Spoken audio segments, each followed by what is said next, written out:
ഗുരുർബ്രഹ്മാ ഗുരുർവിഷ്ണു ഗുരുർദേവോ മഹേശ്വരഃ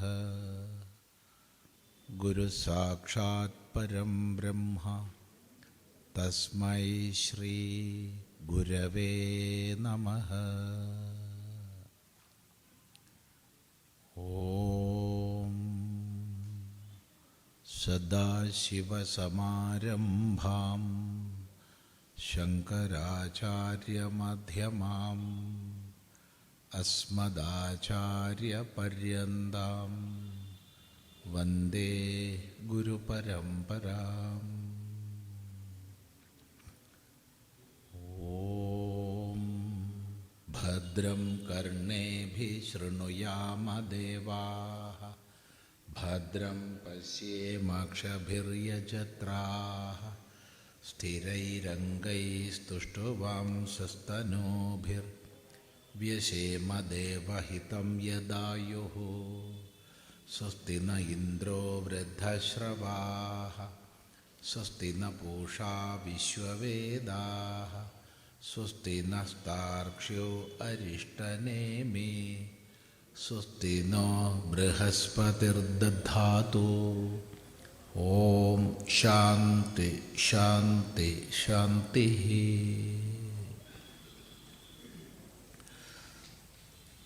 നമ്മളിവിടെ പ്രശ്നോപനിഷത്തിലെ ഒന്നാമത്തെ പ്രശ്നമാണ് ശ്രദ്ധിക്കുന്നത്. തുടർന്ന് 5 പ്രശ്നങ്ങളുണ്ട്.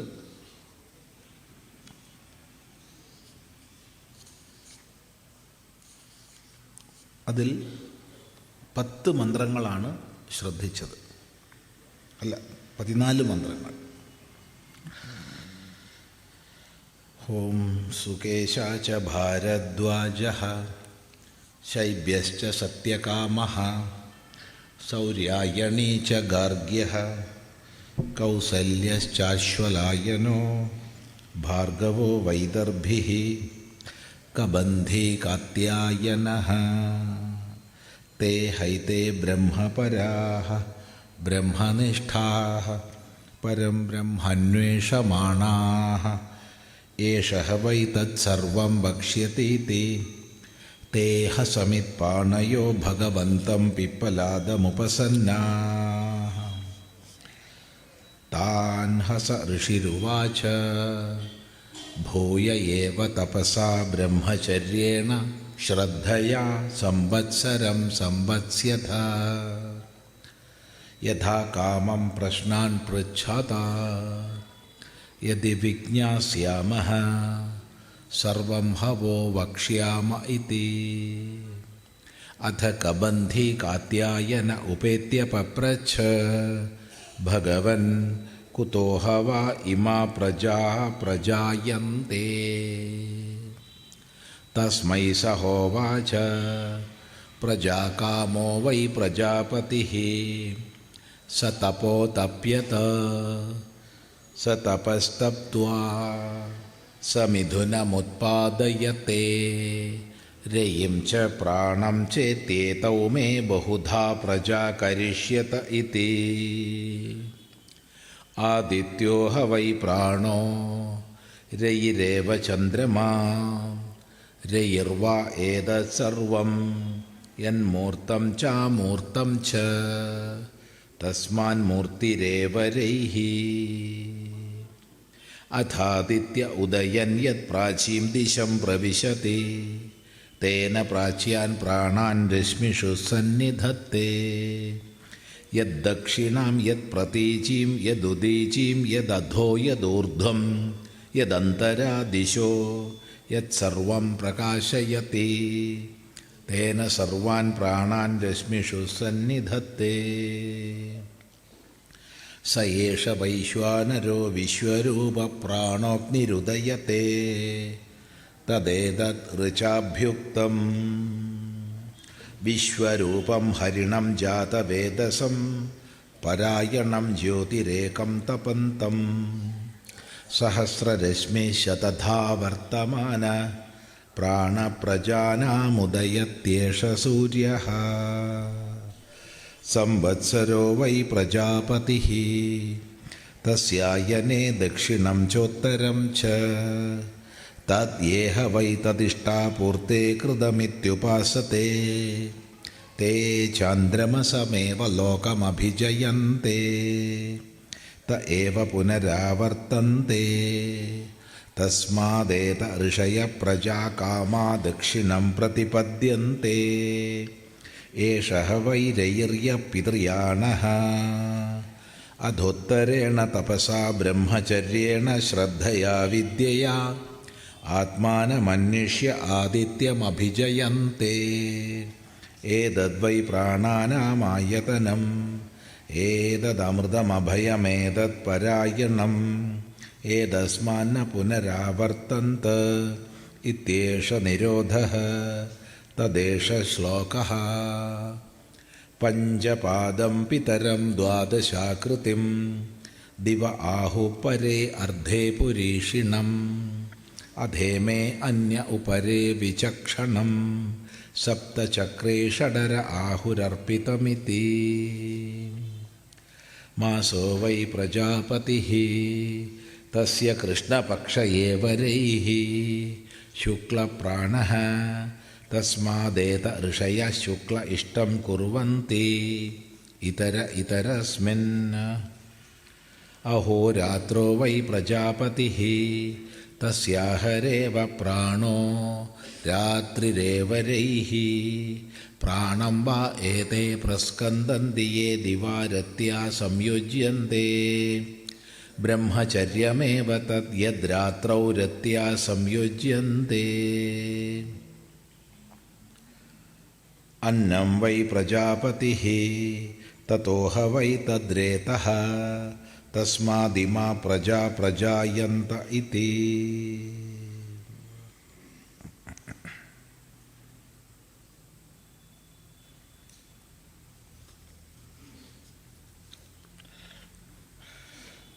അന്നം വൈ പ്രജാപതിഃ അന്നം പ്രജാപതിയാകുന്നു തതോഹ വൈ തദ്രേതഃ അതിൽ നിന്നാകുന്നു നിശ്ചയമായും രേതസ് ഉണ്ടാകുന്നത്.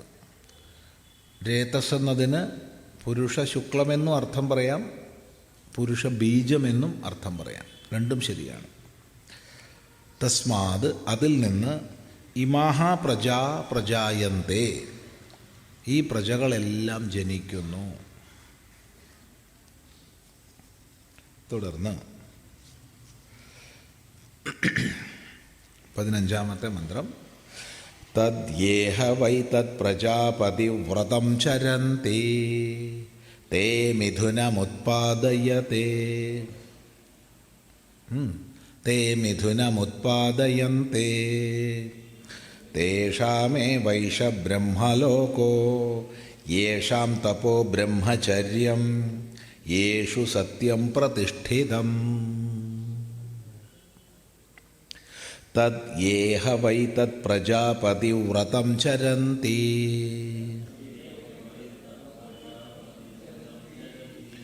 തേ മിഥുനമുത്പാദയന്തെ തേഷാമേ വൈഷ ബ്രഹ്മലോകോ യേഷാം തപോ ബ്രഹ്മചര്യം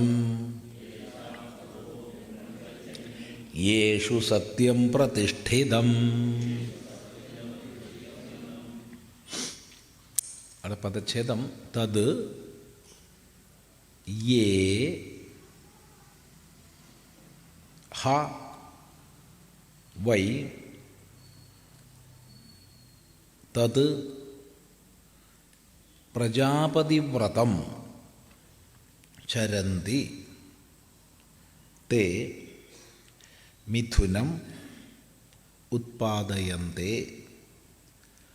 തേഷാം ഏവ ഏഷഃ ബ്രഹ്മലോകഃ യേഷാം തപഃ ബ്രഹ്മചര്യം യേഷു സത്യം പ്രതിഷ്ഠിതം. അപ്പോൾ പറയാണ് യേ യാവരാണോ തത് പ്രജാപതിവ്രതം ചരന്തി.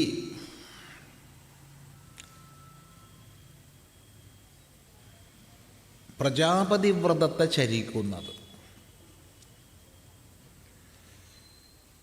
ഇവിടെ രയും പ്രാണനും ചേർന്നതാണ് പ്രജാപതിയുടെ ഭാവം. രണ്ട്, പ്രജാപതി പ്രജാകാമനായ ഒരു വിഷയമാണ് ഇവിടെ ചർച്ച ചെയ്തത്. അങ്ങനെ പ്രജാകാമത്വം പ്രജാപതിയിൽ വന്നപ്പോഴാണ് സൃഷ്ടി വിഷയകമായ ആലോചനം ചെയ്തത്. അതാണ് തപസ്. ആ തപസ്സിന് ശേഷമാണ് രയി പ്രാണൻ, അതായത് ദ്രവ്യം ഊർജം, ഈ രണ്ടിനെ രൂപപ്പെടുത്തുന്നത്. ഇവയുടെ ചേർച്ച കൊണ്ട് എനിക്ക് ധാരാളം പ്രജകളുണ്ടാകും എന്ന് സങ്കല്പിച്ചു.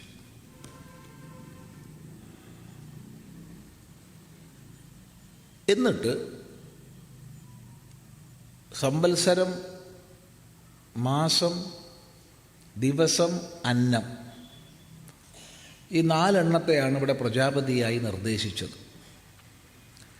അപ്പോൾ പ്രജാപതി വ്രതം എന്ന് പറഞ്ഞാൽ അർത്ഥം രയി പ്രാണാത്മകമായ സന്താനത്തെ ഉണ്ടാക്കുക എന്നുള്ളതാണ്. സന്താന ഉൽപാദനമാണ് പ്രജാപതി വ്രതം.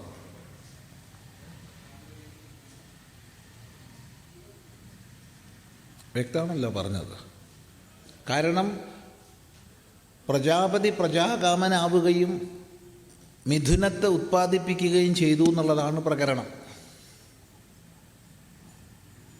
അതുകൊണ്ട് ഇവിടെ പ്രജാപതി വ്രതം എന്ന് പറഞ്ഞാൽ അർത്ഥം സന്താനോൽപാദനമാണ്.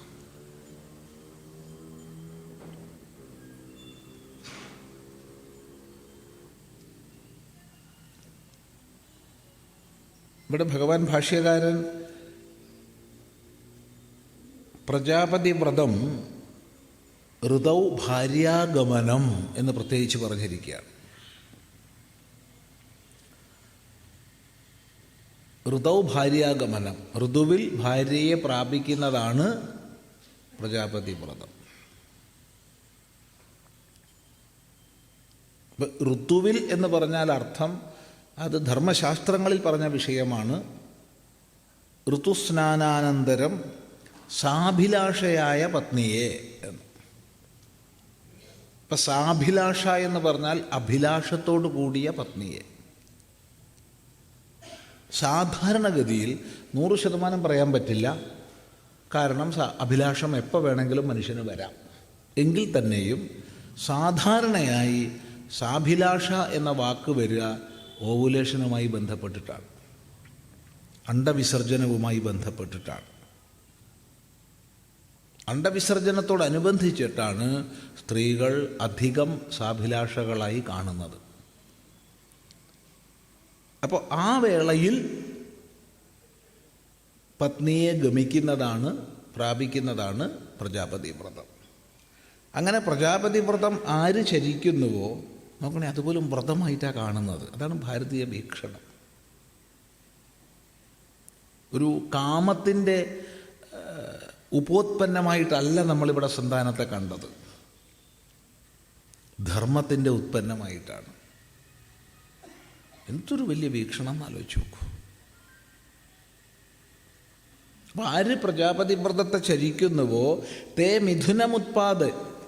മിഥുനമുത്പാദയന്തേ, പ്രജാപതി മിഥുനത്തെയാണ് ഉത്പാദിപ്പിച്ചത്, രയി പ്രാണാത്മകം. അതുപോലെ ആര് ഈ ലോകത്തിൽ പ്രജാപതി വ്രതം ചരിക്കുന്നുവോ അവർ മിഥുനത്തെ ഉണ്ടാക്കുന്നു. ഒന്നുകിൽ ആൺകുട്ടി അല്ലെങ്കിൽ പെൺകുട്ടി. അഥവാ മിഥുനം എന്നുള്ളതിന് നമ്മളിൽ ആരെങ്കിലും 100% ഈ കൂട്ടത്തിൽ ആരെങ്കിലും ഉണ്ടോ? 100% പെണ്ണാരെങ്കിലും ഉണ്ടോ ഈ കൂട്ടത്തിൽ? ഉണ്ടെങ്കിൽ പറയുക. ഉണ്ടെന്ന് ആർക്കെങ്കിലും തോന്നുന്നുണ്ടെങ്കിൽ അവരോട് മനുഷ്യൻ്റെ ക്രോമസോം സ്ട്രക്ചർ ഒന്ന് പഠിക്കാൻ പറഞ്ഞാൽ മതി. XX XY സ്ട്രക്ചർ ഒന്ന് പഠിക്കാൻ പറഞ്ഞാൽ മനസ്സിലാവും 100% പെണ്ണും ആരും ലോകത്തിലില്ല, 100% ആണും ആരുമില്ല. പെണ്ണിൽ ആണ് അന്തർഭവിച്ചിട്ടുണ്ട്, ആണിൽ പെണ്ണും അന്തർഭവിച്ചിട്ടുണ്ട്. ഇതാണ് പരമാർത്ഥം. അതുകൊണ്ട് നമ്മളെല്ലാവരും മിഥുനാത്മകമാണ്. മിഥുനമുത്പാദയന്തേ. ഇപ്പൊ പ്രജാപതി വ്രതം ശരിക്കുന്നവരാരാണോ അവർ മിഥുനത്തെ ഉത്പാദിപ്പിക്കുന്നു. ഇവിടെ ഭാഷ്യകാരൻ പറയുന്നത് പുത്രം ദുഹിതരം ച എന്നാണ്. പുത്രനെയും പുത്രിയെയും, അതാണ് മിഥുനം എന്ന്. ശരി, അവിടെ കഴിഞ്ഞു. അത് പ്രജാപതി വ്രതം കഴിഞ്ഞു. അപ്പം ഇത് ശിഷ്യൻ ചോദിച്ചതിനാണ് ഗുരു ഉത്തരം പറയുന്നത്. ശിഷ്യൻ ചോദിച്ചതിന് മാത്രം ഉത്തരം പറയാൻ ഗുരുവിൻ്റെ ആവശ്യമുണ്ടോ? മനസ്സിലായില്ല. ഗുരു ചോദിച്ചാൽ ശിഷ്യൻ ഉത്തരം പറയണം.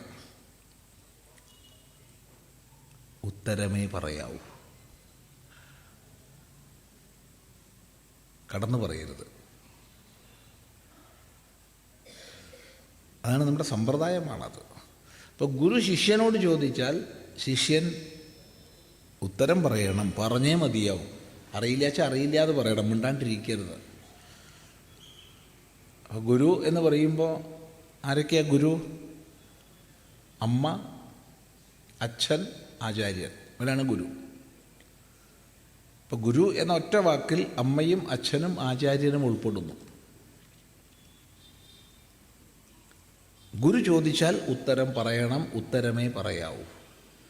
ശിഷ്യൻ ചോദിച്ചതിന് ഉത്തരം മാത്രം പറഞ്ഞാൽ പോരാ. ഗുരു ചോദിച്ചതിലധികം പറയണം, നിർബന്ധമാണ്.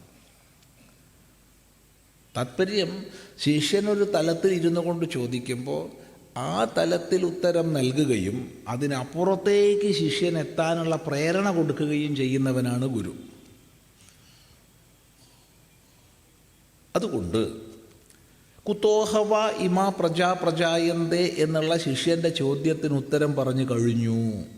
ഇനി ഒരക്ഷരം പറയാനില്ല. വ്യക്തമാണല്ലോ. കുതോഹവ ഇമാ പ്രജായന്തേ, ഈ പ്രജകളൊക്കെ എങ്ങനെയാണ് ജനിക്കുന്നത് എന്ന ചോദ്യത്തിന് സുവ്യക്തമായി മറുപടി പറഞ്ഞു കഴിഞ്ഞു. ഇനി അതിലൊരക്ഷരം കൂട്ടിച്ചേർക്കാനില്ല. എന്നാൽ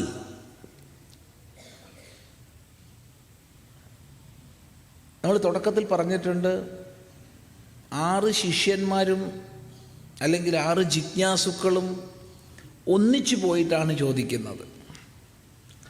ചോദിക്കുന്നത് ഒരാളാണ്, അയാളെ അഭിമുഖീകരിച്ചാണ് ഉത്തരം പറയുന്നത്. എന്നാൽ ഉത്തരം കേൾക്കുന്നത് 6 പേരുമാണ്. അതെങ്ങനെ മനസ്സിലാക്കാമെന്ന് ചോദിച്ചാൽ ഇത്തരം ഉത്തരങ്ങളിലുള്ള കൂട്ടിച്ചേർക്കലുകൾ കണ്ടാൽ മനസ്സിലാക്കാം. 1. 2. ഒന്നാമത്തെ ചോദ്യത്തേക്കാൾ ആഴവും പരപ്പുമുള്ളതാണ് രണ്ടാം ചോദ്യം. രണ്ടാം ചോദ്യത്തേക്കാൾ ആഴവും പരപ്പുള്ളതാണ് മൂന്നാം ചോദ്യം. അതിനേക്കാൾ ആഴവും പരപ്പുമാണ് നാലാം ചോദ്യം. അതിനേക്കാൾ ആഴവും പരപ്പുമാണ് അഞ്ചാം ചോദ്യം. അതിനേക്കാളാണ് ആറാം ചോദ്യം. അപ്പോൾ ക്രമാനുഗതമായി സൂക്ഷ്മതലത്തിലേക്ക് ഉപനിഷത്തിലേക്ക് പോകുന്ന ഒരു ഘടനയാണ് നമ്മൾ കാണുന്നത്. അതിൻ്റെ അർത്ഥം രണ്ടാമൻ ഒന്നാമനേക്കാൾ കേമനാണെന്നല്ല, മറിച്ച് ഒന്നാമനുള്ള ഉത്തരം കേട്ടപ്പോൾ അതിനേക്കാൾ സൂക്ഷ്മത്തിലേക്ക് സ്വാഭാവികമായി രണ്ടാമൻ പോവും. രണ്ടാമന് നൽകുന്ന മറുപടി കേട്ടാൽ അതിനേക്കാൾ സൂക്ഷ്മമായിട്ട് മൂന്നാമൻ പോവും. അത് ലോക സ്വഭാവമാണ്. പ്രത്യേകം ശ്രദ്ധിക്കണം ഇതൊക്കെ. അതുകൊണ്ട് ചോദിച്ചതൊരുവനെങ്കിലും കേൾക്കുന്നത് 6 പേരാണ്. ഈ ചോദ്യത്തിൻ്റെ തലത്തിൽ മാത്രം ഇരുന്നാൽ പോരാ. കാരണം ഈ ചോദ്യം വെറും ലൗകികമാണ്. ഈ ചോദ്യം വെറും ലൗകികമാണ്. ഗുരുനാഥ, എങ്ങനെയായി ജീവജാലങ്ങളൊക്കെ ഉണ്ടാവുന്നത് എന്നാണ് ചോദിച്ചത്. വേറൊന്നും ചോദിച്ചിട്ടില്ല. അപ്പം അതിന് ഉപരിയുള്ളത് പറയുകയാണ്. നോക്കൂ, എന്നാൽ ഈ പ്രജാപതി വ്രതം ചരിച്ചാൽ എന്താ കിട്ടുക? സന്താനത്തെ കിട്ടും. വേറൊന്നും കിട്ടാൻ പോണില്ല. സന്താനത്തെ കിട്ടിയാലോ? അത് വേറെ ചോദ്യം. പുത്രേണ അയം ലോകോ ജയ്യഃ നാന്യേന എന്ന് ഉപനിഷത്ത് പറയുന്നുണ്ട്. മക്കളെ കൊണ്ടാണ് ഈ ലോകം ജയിക്കേണ്ടത്, മറ്റൊന്നിനെ കൊണ്ടല്ല. അപ്പം ഈ ലോകം ജയിക്കാം, അത്രയേ ഉള്ളൂ. ഈ ലോകം ജയിച്ചിട്ട് ആരെങ്കിലും കൃതാർത്ഥരായിട്ടുണ്ടോ?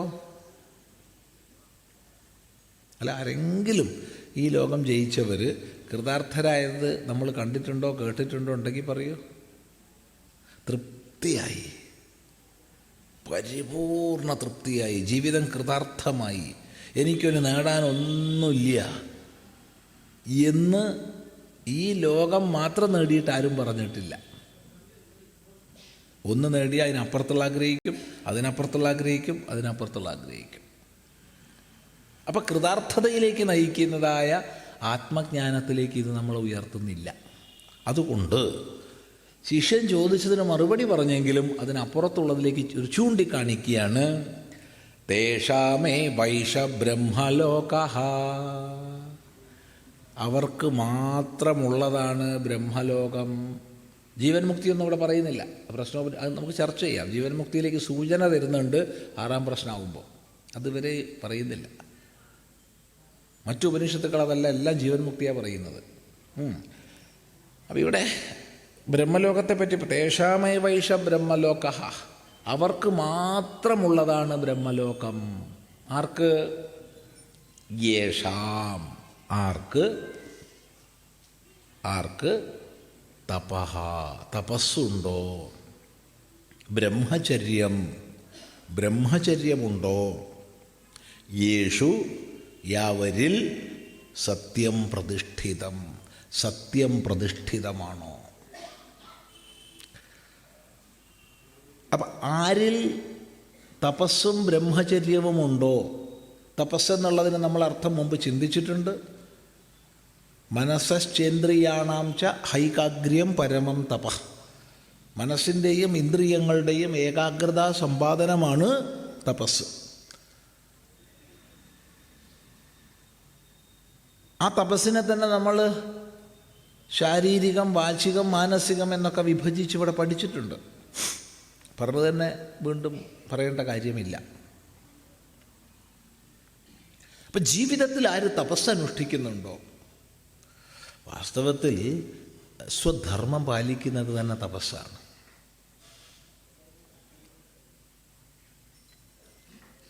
ശ്രദ്ധിക്കുക, വാസ്തവത്തിൽ സ്വധർമ്മം പാലിക്കുന്നത് തന്നെ തപസ്സാണ്. അങ്ങനെ തപസ് ആരനുഷ്ഠിക്കുന്നുണ്ടോ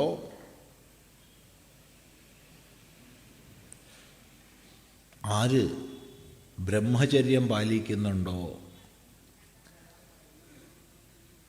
ഇന്ദ്രിയ സംയമം, മനോബുദ്ധികളെ സ്വന്തം നിയന്ത്രണത്തിൽ വയ്ക്കൽ, തൻ്റെ സമ്പൂർണങ്ങളായ ഇന്ദ്രിയങ്ങളെയും സ്വന്തം നിയന്ത്രണത്തിൽ വയ്ക്കൽ, ശാസ്ത്ര സ്വാധ്യായം, അതിനനുസൃതമായ ജീവിത ക്രമീകരണം, ഇതൊക്കെ അതിൽപ്പെടും ബ്രഹ്മചര്യം.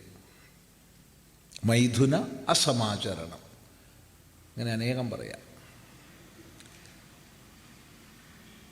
യേശു യാവരിൽ സത്യം പ്രതിഷ്ഠിതം, സത്യം പ്രതിഷ്ഠിതമാണോ? നമ്മൾ സത്യത്തിൽ പ്രതിഷ്ഠിതരാവും. സത്യം മാത്രം പറയുക, സത്യം മാത്രം പറയുക എന്ന് പറഞ്ഞാൽ എല്ലാ സത്യവും വിളിച്ചു പറയുകയല്ല കേട്ടോ, അത് പ്രത്യേകം ശ്രദ്ധിക്കണം. കഴിയുന്നതും സത്യം പറയരുത് എന്നാണ് ഒരു അഭിപ്രായം. കഴിയുന്നതും സത്യം പറയരുത്, ഒരു കാരണവശാലും അസത്യം പറയരുത്, കള്ളം പറയരുത് ഒരു കാരണവശാലും. കള്ളം പറയുന്നതിന് ഒരു കാരണവുമില്ല. കഴിയുന്നതും സത്യവും പറയരുത്. ഇതെന്താ നിങ്ങൾ പറയണത്? സത്യം പറയേണ്ട വെച്ചാൽ കള്ളം പറയണമെന്നല്ലേ അർത്ഥം എന്ന് പറഞ്ഞോ? കള്ളം പറയരുത്, അസത്യം പറയരുത്. സത്യം ആവശ്യമുണ്ടെങ്കിൽ പറഞ്ഞാൽ മതി. അതുകൊണ്ടാണ് ഭഗവാൻ ഭാഷ്യകാരൻ ശങ്കരാചാര്യസ്വാമികൾ സത്യം വദ എന്നുള്ള തൈത്തിരീയ ഉപനിഷത് വാക്യത്തിൻ്റെ അർത്ഥം പറയുമ്പോൾ യഥാപ്രമാണ അവഗതം യത് വക്തവ്യം തത് വദ എന്ന് പറയുന്നത്. പ്രമാണത്തിനനുസരിച്ച് മനസ്സിലാക്കിയത് പറയേണ്ടതാണെങ്കിൽ പറഞ്ഞോളൂ എന്ന്. വായെന്ന് പുറത്തേക്ക് വരുന്നതിന് മുമ്പ് ആലോചിക്കണം, ഇത് പറയേണ്ടതാണോ അല്ലയോ. സത്യമാണെന്ന് എനിക്കറിയാം. പക്ഷെ ഇത് ഞാൻ പറഞ്ഞാൽ ആർക്കൊക്കെ ഉപദ്രവം ഉണ്ടാവും, ആലോചിക്കണം. അപ്പോൾ നിങ്ങളുടെ മുമ്പിൽ സംസാരിക്കുന്ന ഈ വ്യക്തി, ഈ ചിദാനന്ദപുരസ്വാമി അറിയുന്ന എല്ലാ സത്യവും വിളിച്ചു പറയാൻ തുടങ്ങിയാൽ 100 കണക്കിന് കുടുംബങ്ങൾ നശിക്കും, ഒരു സംശയവുമില്ല. കാരണം പതി അറിയരുതാത്ത രഹസ്യം പത്നിമാർ വന്ന് പറഞ്ഞു തന്നിട്ടുണ്ടാവും, പത്നി അറിയരുതാത്ത രഹസ്യം പതി വന്ന് പറഞ്ഞിട്ടുണ്ടാവും. സ്വാമി, ഇങ്ങനത്തെ ഒരു പ്രയാസം എനിക്ക് ജീവിതത്തിലുണ്ട്, ഞാൻ എങ്ങനെയാണ് ഇതിനെ അഭിമുഖീകരിക്കേണ്ടത്, എന്ത് ചെയ്യണം? നമുക്കറിയുന്ന രീതിയിൽ നമ്മളതിന് മറുപടി പറഞ്ഞു കൊടുക്കും. ഇതൊക്കെ വിളിച്ചിട്ട് പറയാൻ പോയി കഴിഞ്ഞാൽ എന്താവും? എടോ, നിനക്കറിയോ നിൻ്റെ പത്നി ഇങ്ങനെയാട്ടോ, അവളെ സ്വഭാവം ഇന്നതാ, എനിക്കറിയാം. അല്ലെങ്കിൽ അവളെ വിളിച്ചിട്ട് നിനക്കറിയോ നിൻ്റെ അവനുണ്ടല്ലോ, അവൻ്റെ ജീവിതം നിനക്കറിയോ, എനിക്കറിയാം, ഞാൻ പറഞ്ഞുതരാം എന്ന് പറഞ്ഞിട്ട് നമ്മളിതൊക്കെ പുറത്ത് പറയാൻ തുടങ്ങിക്കഴിഞ്ഞാൽ എത്ര കുടുംബങ്ങൾ നശിക്കുമെന്നാണ് വിചാരിച്ചു? ഒറ്റ മാസത്തിനുള്ളിൽ 1000കണക്കിന് കുടുംബങ്ങൾ നശിക്കും, ഉറപ്പാണ്. പിന്നെ അവർക്ക് ഒന്നിച്ച് ജീവിക്കാൻ പറ്റില്ല. അപ്പം അതുകൊണ്ട് നമുക്കറിയുന്ന സത്യങ്ങളെല്ലാം പറയരുത്. പലപ്പോഴും പലരും പരദൂഷണം പറയുന്ന സമയത്ത് നിങ്ങൾ എന്തിനാ ഈ ആയുസ് വെറുതെ കളയണത്, എത്ര വിലയേറിയ മനുഷ്യ ജന്മമാണ് നമ്മുടേത് എന്ന് ചോദിച്ചാൽ ചിലർ പറയും, സ്വാമി ഞാനൊരൊറ്റ കള്ളത്തരവും പറഞ്ഞിട്ടില്ല, ഉള്ളതായതുകൊണ്ടെല്ലാം പറയണോ? ഉള്ളതായതുകൊണ്ടെല്ലാം പറയണോ? ചിന്തിക്കുക. അപ്പോൾ ആരിൽ സത്യം പ്രതിഷ്ഠിതമാണോ എന്ന് പറഞ്ഞാൽ നമ്മൾ സത്യം പാലിക്കുന്ന തലമല്ല. നമ്മൾ സത്യം മാത്രം പറയുന്നു, ഒരിക്കലും അസത്യം പറയുന്നില്ല, അസത്യം ചിന്തിക്കാൻ വയ്യ. അങ്ങനെ ആ നിഷ്ഠ ഉറച്ചു കഴിഞ്ഞാൽ നമ്മളിൽ സത്യം പ്രതിഷ്ഠിതമാവും. നമ്മളിൽ സത്യം പ്രതിഷ്ഠിതമാകും, നമ്മുടെ ചിന്തകൾ സത്യമാകും, നമ്മുടെ വാക്കുകൾ സത്യമാകും, പറയുന്നത് അതുപോലെയാവും. കാരണം നമ്മൾ ആലോചിച്ച് അർത്ഥപൂർണമായി സംസാരിക്കുന്നു, മഹാപുരുഷന്മാരുടെ വാക്കിൽ സത്യം വന്നു ചേരുന്നു. അതാണ് വ്യത്യാസം. അപ്പം ആരിൽ സത്യം പ്രതിഷ്ഠിതമാണോ അങ്ങനെയുള്ളവർക്കുള്ളതാണ് ബ്രഹ്മലോകം. അതുകൊണ്ട് പ്രജാപതി വ്രതമൊക്കെ നല്ലതാണ്, സന്താനം ഉണ്ടാവും, നല്ലതാണ്, ഈ ലോകം ജയിക്കാം. ഇതാണ് നിൻ്റെ ചോദ്യത്തിന് മറുപടി. പക്ഷേ ഞാൻ പറയാം, പ്രജാപതി വ്രതമൊന്നും ചെയ്താൽ ബ്രഹ്മലോകം കിട്ടില്ല. പിന്നെ ജീവിതത്തിൽ തപസ്സും ബ്രഹ്മചര്യവും സത്യനിഷ്ഠയും ഉണ്ടെങ്കിൽ മാത്രമേ ബ്രഹ്മലോകമുള്ളൂ. ഇതാണ് പറയുന്നത്. വ്യക്തമാണല്ലോ? നോക്കൂ, തദ്യേഹ വൈ തത് പ്രജാപതി വ്രതം ചരന്തി തേ മിഥുനമുത്പാദയന്തേ തേഷാമേ വൈഷ ബ്രഹ്മലോകോ യേഷാം തപോ ബ്രഹ്മചര്യം യേഷു സത്യം പ്രതിഷ്ഠിതം.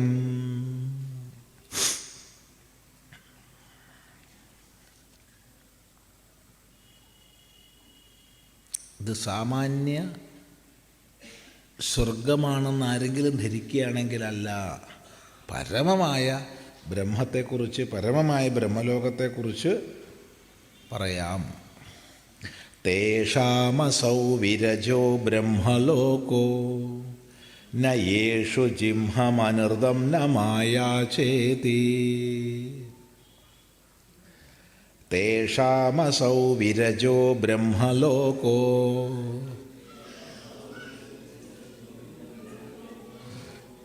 ന യേഷു ജിംഹമനൃതം ന മായാചേതി.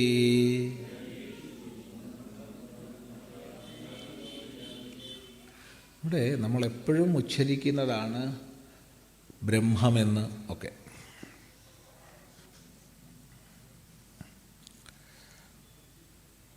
സാധാരണ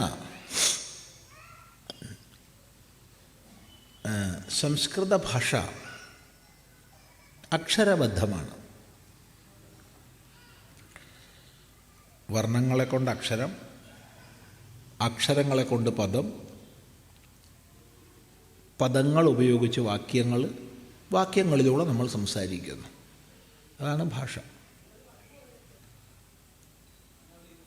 ഈ വർണ്ണാക്ഷര ഭേദം ഇംഗ്ലീഷിലൊന്നുമില്ല. നമ്മൾ ഫോണറ്റിക്സ് പഠിക്കുമ്പോഴും മനസ്സിലാവും വർണ്ണാക്ഷര ഭേദം അത്ര ഇല്ല. അപ്പം അതിൽ എഴുതുന്നത് പോലെ വായിക്കുക എന്നുള്ളതാണ് സംസ്കൃതത്തിൻ്റെ ഒരു സ്വഭാവം. എന്താണോ എഴുതുന്നത് അത് തന്നെ വായിക്കുക. അങ്ങനെയല്ലേ? എഴുതുന്നത് എന്താണോ അത് തന്നെയാണ് വായിക്കുക. സംസ്കൃതത്തിൽ, മലയാളത്തിലും അങ്ങനെ തന്നെയാണ്. എഴുതുന്നതാണ് വായിക്കുക.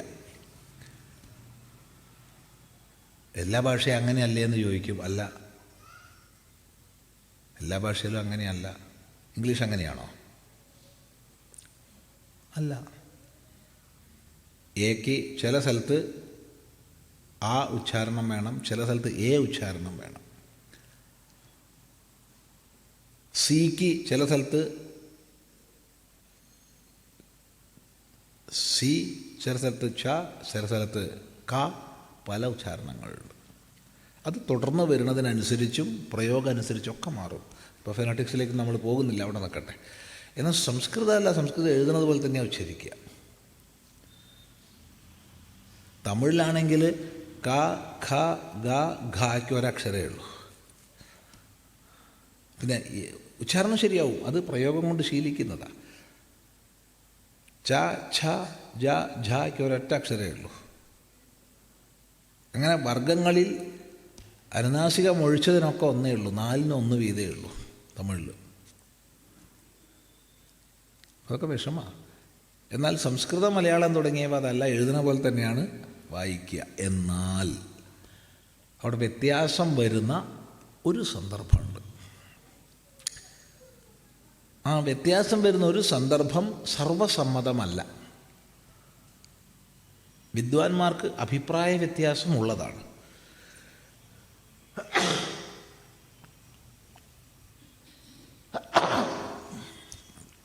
വിദ്വാൻമാർക്ക് അഭിപ്രായ വ്യത്യാസമുള്ളതാണ്.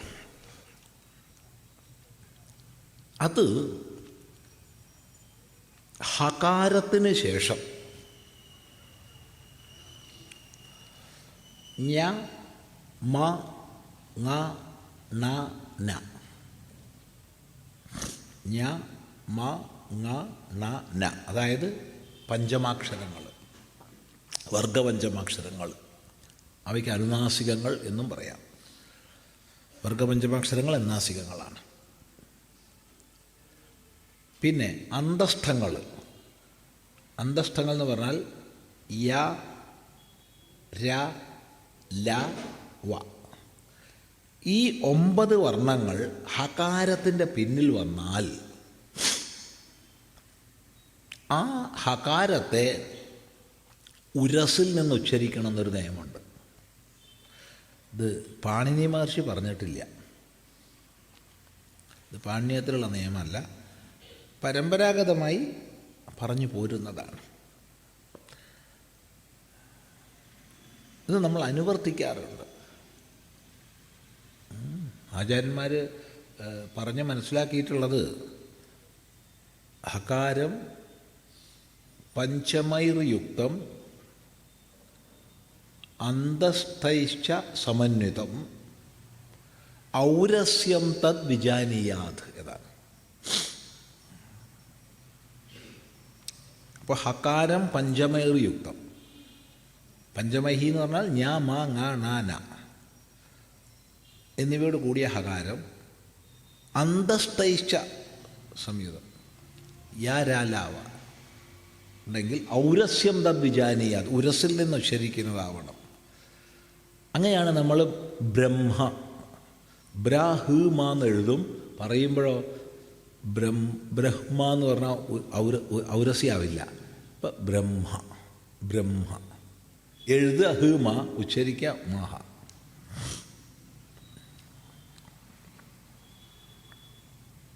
അതുപോലെ തന്നെയാണ് ജി ഹീമ എഴുതുക, ഉച്ചരിക്കുമ്പോഴോ ജിംഹ.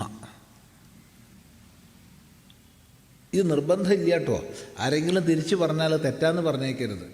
ഇത് പക്ഷഭേദമുള്ള ഒരു ഉച്ചാരണമാണ്. അപ്പോൾ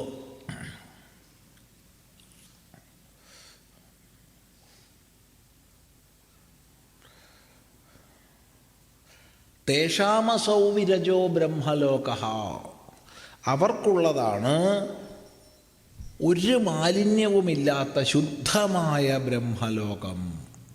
ശുദ്ധമായ ബ്രഹ്മലോകം അവർക്കുള്ളതാണ്. ആർക്ക്? യേഷു, യാവരിൽ,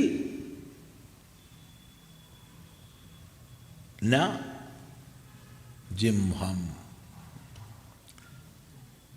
ആരിൽ? ജിംഹം എന്നാൽ കുടിലത. കുടിലതയില്ലയോ?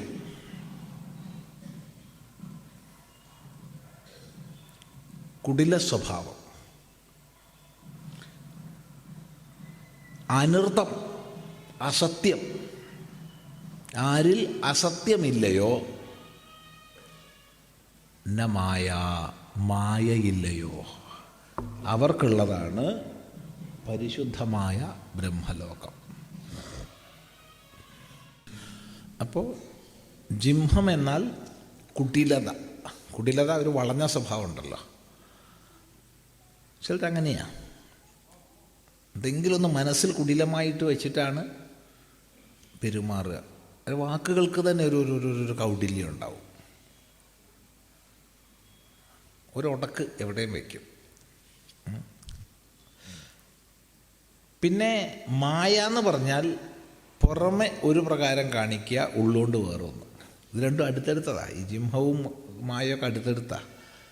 മായാപ്രയോഗം വെച്ചാൽ പുറത്തൊരു ജാതി കാണിക്കും, ഉള്ളുകൊണ്ട് വേറെയായിരിക്കും. പുറത്ത് വലിയ സ്നേഹം കാണിക്കും, ഉള്ളുകൊണ്ട് ചതിക്കാനായിരിക്കും. അങ്ങനെ ചിലരുണ്ട്. പിന്നെ അസത്യം, അസത്യമേ പറയൂ. തെക്കോട്ട് പോകാൻ വണ്ടി കാത്തു നിൽക്കുകയാണെങ്കിൽ എങ്ങോട്ടാ പോകണമെന്ന് ചോദിച്ചാൽ ഞാൻ ഇപ്പോൾ വടക്കോട്ടാ പറയും. കഷ്ടകാലത്തിന് തെക്കോട്ട് പോകണ വണ്ടിയിൽ ഒന്നിച്ച് കണ്ടു. അപ്പോഴോ, എനിക്ക് വടക്കോട്ട് പോകേണ്ടതായിരുന്നു, പക്ഷേ ഒരു അത്യാവശ്യം ഒരു കാര്യത്തിന് ഞാൻ ഇവിടെ പോയിട്ട് പോകാൻ തീരുമാനിച്ചു. ഒരു ആവശ്യമില്ല. ഇത് അസത്യം. അസത്യം ഒരു സ്വഭാവമാണ്, ഒരു ഗുണമാണ് അസത്യം. അവർക്ക് അസത്യമേ പറയാൻ പറ്റൂ. അതുപോലെ കൗടില്യം എന്നുള്ളത് ഒരു ഒരു ഒരു ഒരു സ്വഭാവമാണത്. അതുപോലെ തന്നെ മായ,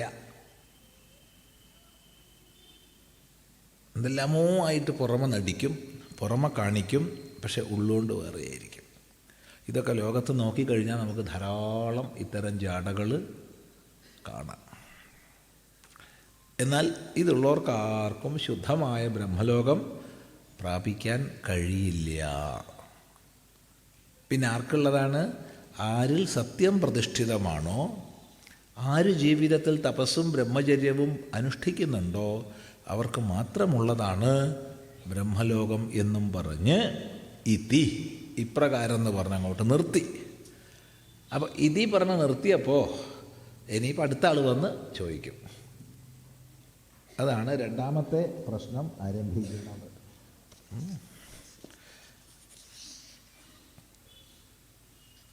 അത ഹൈനം ഭാർഗവോ വൈദർഭി പപ്രച്ഛ ഭഗവൻ കത്യേവ ദേവാഃ പ്രജാം വിധാരയന്തെ കതര ഏതത് പ്രകാശയന്തെ കഃ പുനരേഷാം വരിഷ്ഠ ഇതി.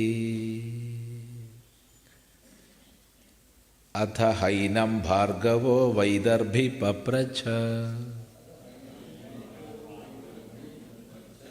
ഭഗവൻ കത്യേവ ദേവാഃ പ്രജാം വിധാരയന്തെ കതര ഏതത് പ്രകാശയന്തെ കഃ പുനരേഷാം വരിഷ്ഠ ഇതി. അപ്പം ഇങ്ങനെ ഒന്നാമത്തെ പ്രശ്നം കഴിഞ്ഞ് ഇതി പറഞ്ഞ് നിർത്തിയപ്പോൾ മെല്ലെ ഭാർഗവൻ, വൈദർഭിയായ ഭാർഗവൻ വന്നിട്ട് ചോദിച്ചു, ഭഗവൻ, എത്ര ദേവന്മാരാണ് ഈ പ്രജയെ ധരിക്കണത്? നമ്മളെ ഈ പ്രജാശബ്ദത്താൽ പറയപ്പെടുന്ന ജനിക്കുന്നത് ശരീരമാണല്ലോ. അപ്പോൾ പ്രജാശബ്ദത്താൽ അർത്ഥമാക്കപ്പെടുന്ന ഈ ശരീരത്തെ എത്ര ദേവന്മാരാണ് ധരിക്കുന്നത്? ചോദ്യം 1. രണ്ടാം ചോദ്യം, കതര ഏതത് പ്രകാശയന്തേ, ഈ ശരീരത്തെ പ്രകാശിപ്പിക്കുന്നത് ഏതൊരു ദേവനാണ്? മൂന്നാമത്തെ ചോദ്യം, ഇവരിൽ ഇങ്ങനെയുള്ള ദേവന്മാരിൽ ആരാണ് കേമൻ? അപ്പോൾ ശരീരത്തെ ധരിക്കുന്ന ദേവന്മാരാര്, ഇതിനെ പ്രകാശിപ്പിക്കുന്നവരാര്, അവരിൽ കേമനാര് എന്നാണ് ചോദ്യം. എന്താ ഇതിനുള്ള മറുപടി? അത് നമുക്ക് ക്രമമായി പഠിക്കേണ്ടതാണ്. ഇപ്പം ഏതായാലും ഒന്നാം പ്രശ്നത്തിൽ നിർത്തുകയാണ്. ശരി, കുറേ കടലാസുണ്ട്, മുഴുവനൊന്നും എടുക്കാൻ പറ്റും തോന്നണില്ല. നോക്കട്ടെ, വായിക്കട്ടെ, എത്തുന്നിടത്ത് എത്തും. ഭാരതം വായിച്ചില്ല എന്നുള്ള ആക്ഷേപം ഉണ്ടാവരുത്. ഇവിടെ കിട്ടിയ പേപ്പറുകൾക്കൊക്കെ ഇതുവരെ മറുപടി പറഞ്ഞിട്ടുണ്ട്. കിട്ടാത്ത വല്ലതും ഉണ്ടോ, പോയിട്ടുണ്ടോ എന്നൊന്നും അറിയില്ല. ഹരിനാമ കീർത്തനവും രാമായണവും ഭാഗവതവുമൊക്കെ ബ്രാഹ്മണ്യത്തിൻ്റെ ഉന്നതിക്ക് വേണ്ടി രചിക്കപ്പെട്ടതാണ്. എന്താ പറയുക? അങ്ങനെയല്ലേ വേണ്ടത്?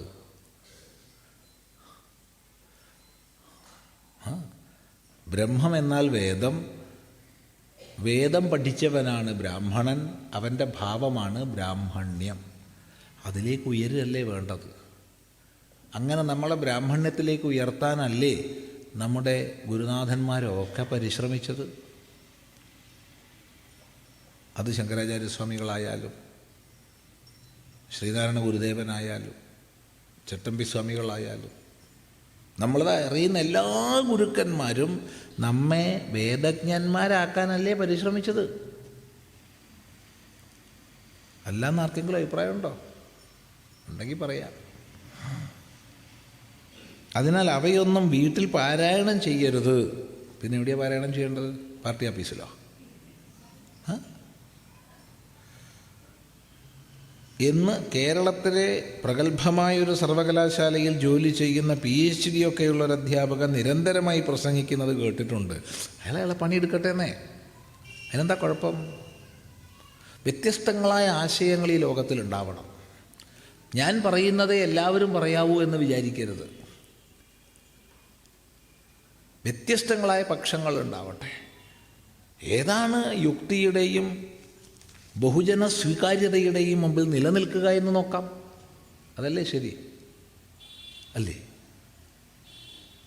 പിന്നെ മിക്കവാറും 2 കുറ്റി കുഴിച്ചിട്ടിട്ട്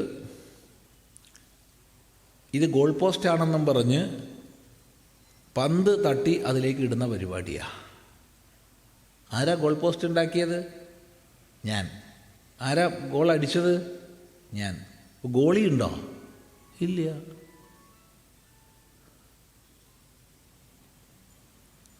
ഇവർക്ക് വേദജ്ഞന്മാരായിട്ടുള്ളവരോട് ഇത് പറയാൻ പറ്റുമോ?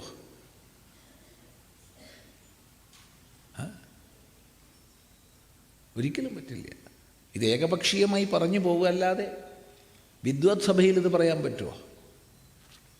പറ്റില്ല. ഹരിനാമകീർത്തനം ആരാ എഴുതിയത്? ഹരിനാമകീർത്തനം സമീപകാല കൃതിയാണ്, അതിപ്രാചീനമല്ല. 5 നൂറ്റാണ്ടേ ആയിട്ടുള്ളൂ. തുഞ്ചത്താചാര്യനാണ്. തുഞ്ചത്താചാര്യൻ തുഞ്ചത്ത് രാമാനുജൻ എഴുത്തച്ഛനാണ്. എഴുത്തച്ഛൻ സമുദായത്തിലുള്ള ആളാണ്. കേരളത്തിൽ ഗുരുകുലങ്ങളിൽ ഏറ്റവും അധികം അധ്യാപകർ 2 സമുദായങ്ങളിൽ നിന്നായിരുന്നു. ഒന്ന് ഈഴവ സമുദായം, 2 എഴുത്തച്ഛൻ സമുദായം. തീർച്ചയായിട്ടും മറ്റ് സമുദായങ്ങളിലുള്ളവരുണ്ട് ഗുരുക്കന്മാർ, ഇല്ല എന്ന് പറയുന്നില്ല. നമ്പൂതിരിമാരുണ്ടായിരുന്നു, നായർമാരുണ്ടായിരുന്നു, പലരും ഉണ്ടായിരുന്നു. പക്ഷേ ഏറ്റവും അധികം ഗുരുക്കന്മാർ കേരളത്തിലുണ്ടായത് ജ്യോതിഷമായാലും വൈദ്യമായാലും ന്യായമായാലും മീമാംസയായാലും തർക്കമായാലും എല്ലാ ശാസ്ത്രങ്ങളിലും ഏറ്റവും ഗുരുക്കന്മാർ, ആയുർവേദമായാലും ഏറ്റവും ഗുരുക്കന്മാരുണ്ടായിരുന്നത് ഈ 2 സമുദായങ്ങളിൽ നിന്നാണ്. ഒന്ന് എഴുത്തച്ഛൻ, മറ്റൊന്ന് ഈഴവ. ഇതൊക്കെ യാഥാർത്ഥ്യമാണ്. ഇതൊക്കെ പലരും തെറ്റിദ്ധരിപ്പിക്കാൻ വേണ്ടി പ്രസംഗിക്കുന്നത് കേട്ടിട്ട് നമ്മൾ ഭ്രമിച്ചു പോകരുത്.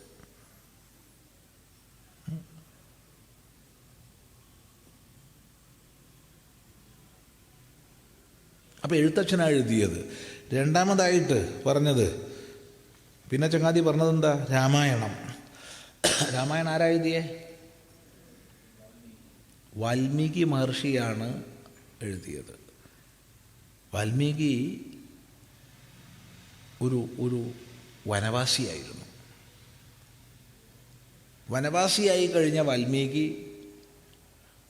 സപ്തർഷിമാരുമായുള്ള സംഘത്തിൻ്റെ ഫലമായിട്ട് തപസ്സിലേർപ്പെടുകയും ആ തപസ്സിലൂടെ പരിപൂർണനായി തീരുകയും ചെയ്തിട്ടാണ് മഹർഷി പദത്തെ പ്രാപിച്ചത്.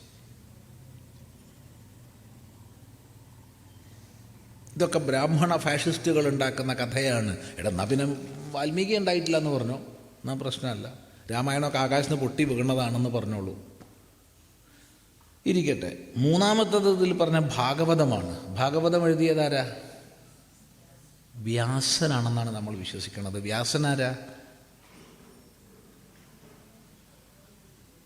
മത്സ്യം പിടിക്കുന്ന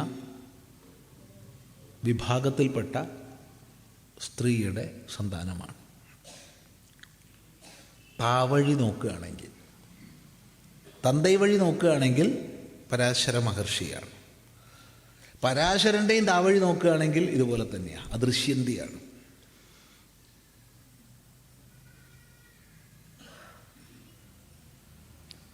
ചിന്തിക്കുക.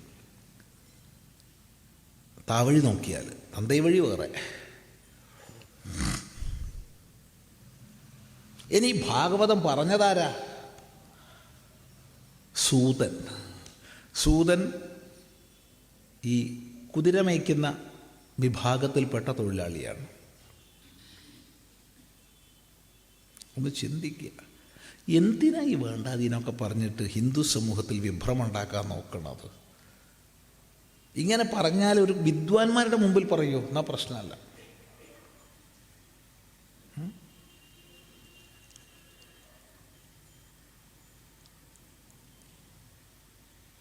അതുകൊണ്ട് ഹരിനാമകീർത്തനവും രാമായണവും ഭാഗവതവും വായിക്കേണ്ട എന്ന് അവൻ പറയാൻ വെച്ചാൽ പറഞ്ഞോട്ടെ, അത് അവൻ്റെ അഭിപ്രായമാണ്. കേൾക്കണോ കേൾക്കണ്ടയോ എന്നുള്ളത് നമ്മുടെ യുക്തിബോധത്തിനനുസരിച്ചായിരിക്കണം. ഇങ്ങനെയൊക്കെ പറയുന്നവർ ഒരുപാട് കൂടി വരും ഇനി, വലിയ സംശയമൊന്നുമില്ല. അത് കൂടട്ടെ എന്നേ. ഈ വിളക്ക് കത്തിച്ച്, മണ്ണെണ്ണ വിളക്ക് കത്തിച്ച് വെച്ചാൽ അതിങ്ങനെ കത്തും. കത്തിയിട്ട് എണ്ണ തീർന്ന് കിടാൻ നേരത്തെ ഒരൊറ്റ ആളിക്കത്തലുണ്ട്. ശ്രദ്ധിച്ചിട്ടുണ്ടോ? അതെങ്ങനെയാത്? കിടാൻ നേരത്തെ ഒരൊറ്റ ആളിക്കത്തൽ അങ്ങോട്ട് കിട്ടും. ആ സമയം അപ്പോൾ അതുകൊണ്ട് കുഴപ്പമൊന്നുമില്ല. അതിൻ്റെ ഒരു പരിഭ്രമ. വർദ്ധിച്ചു വരുന്ന ജീവിതശൈലീ രോഗങ്ങൾ നിയന്ത്രിക്കാൻ സമൂഹത്തിന് സ്വാമിയുടെ അഭിപ്രായം. ഭഗവാൻ ഈ ചോദ്യത്തിൽ തന്നെ ഉത്തരമുണ്ട്. ജീവിതശൈലീ രോഗങ്ങൾ നിയന്ത്രിക്കാൻ ജീവിതശൈലി ശരിയാക്കുക. നിയന്ത്രിക്കാനേ പറ്റൂ, ഇല്ലാണ്ടാക്കാനൊന്നും പറ്റില്ല. കാരണം നമുക്കാർക്കും ഈ പരിസ്ഥിതിയിൽ പൂർണ്ണ നിയന്ത്രണം ഇല്ല. ഇപ്പം തന്നെ ഒരു മഹായുദ്ധം ശരിക്കും പറഞ്ഞാൽ ഇന്ന് ആരംഭിച്ചു കഴിഞ്ഞു.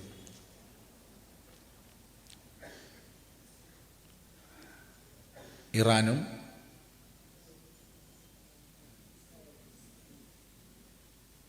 മറ്റ് അറബി രാജ്യങ്ങളും നേരിട്ട്, ഇസ്രായേൽ അമേരിക്ക വേറെ, ഇങ്ങനെയുള്ളൊരു മഹായുദ്ധം ആരംഭിച്ചു കഴിഞ്ഞു ഇന്ന് മധ്യാഹ്നത്തോടു കൂടെ.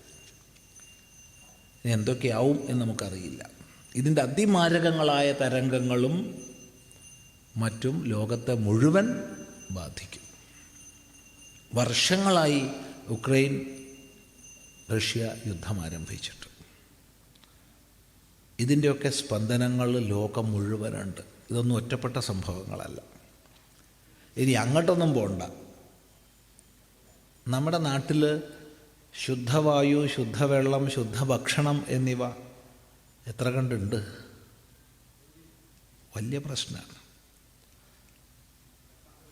2000 അതായത് 2006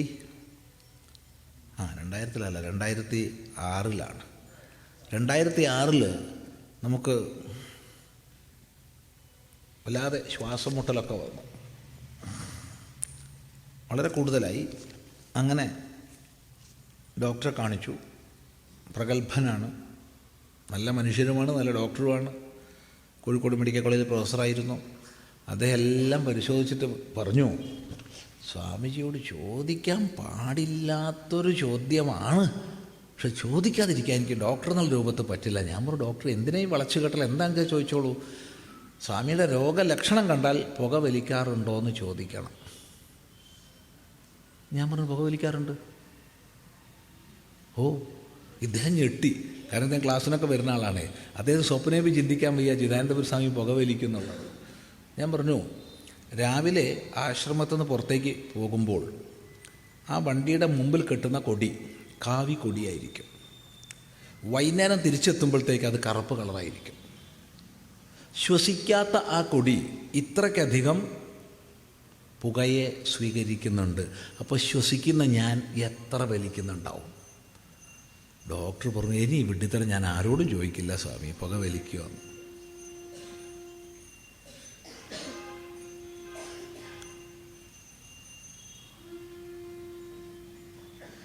അപ്പോൾ പുക വലിക്കുമെന്ന് ഞാനിനി ഒരു രോഗിയോടും ചോദിക്കില്ല. അദ്ദേഹം സത്യം ചെയ്തു. എന്നിട്ട് എന്നോട് പറഞ്ഞു, സ്വാമി ഇത്രയ്ക്ക് ഓട്ടമുള്ള ആളല്ലേ, ആ കാറൊന്ന് എയർ കണ്ടീഷൻഡ് കാറാക്കൂ, അതൊന്ന് എയർ കണ്ടീഷൻഡ് ആക്കൂ. എയർ കണ്ടീഷൻഡ് കാറൊന്നും വാങ്ങാൻ ചില്ലാനൊന്നും ഇല്ലാന്നേ, അതെങ്ങനെയെങ്കിലും ചെയ്തേ ശരിയാവൂ എന്ന് പറഞ്ഞു. അങ്ങനെ ആ ഡോക്ടറുടെ നിർദ്ദേശമനുസരിച്ചാണ് 2006 ആശ്രമത്തിൽ ആദ്യമായിട്ട് എയർ കണ്ടീഷൻഡ് കാറ് മേടിച്ചത്. അതൊന്നും കഥ പറയുകയല്ല, ഉള്ളതുള്ള പോലെ പറയുക.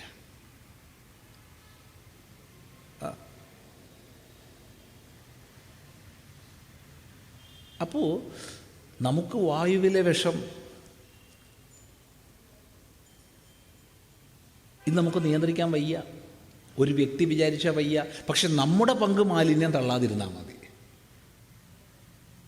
പറമ്പിൽ അനാവശ്യമായിട്ട് തീയിടാതിരിക്കുക, നമ്മൾ ഉപയോഗിക്കുന്ന വാഹനങ്ങൾ പൊല്യൂഷൻ പരമാവധി കുറഞ്ഞതാണെന്ന് ഉറപ്പുവരുത്തുക. ഇതൊക്കെയാണ് നമുക്ക് ചെയ്യാൻ പറ്റുക. പരമാവധി വൃക്ഷത്തൈകൾ നട്ട് വളർത്തുക, പരമാവധി ചെടികൾ നട്ട് വളർത്തുക. ഇന്നൊന്നിലൊക്കെ ചില വീട്ടിൽ പോയപ്പോൾ വലിയ സന്തോഷമായി. നിറയെ ചെടികളുള്ള വീടുകൾ, നിറയെ ചെടികൾ, എന്തൊരു സന്തോഷമായി. പരമാവധി ചെടികൾ വൃക്ഷങ്ങൾ കുഴിച്ചിടുക, അതൊക്കെ നമുക്ക് ചെയ്യാൻ പറ്റും.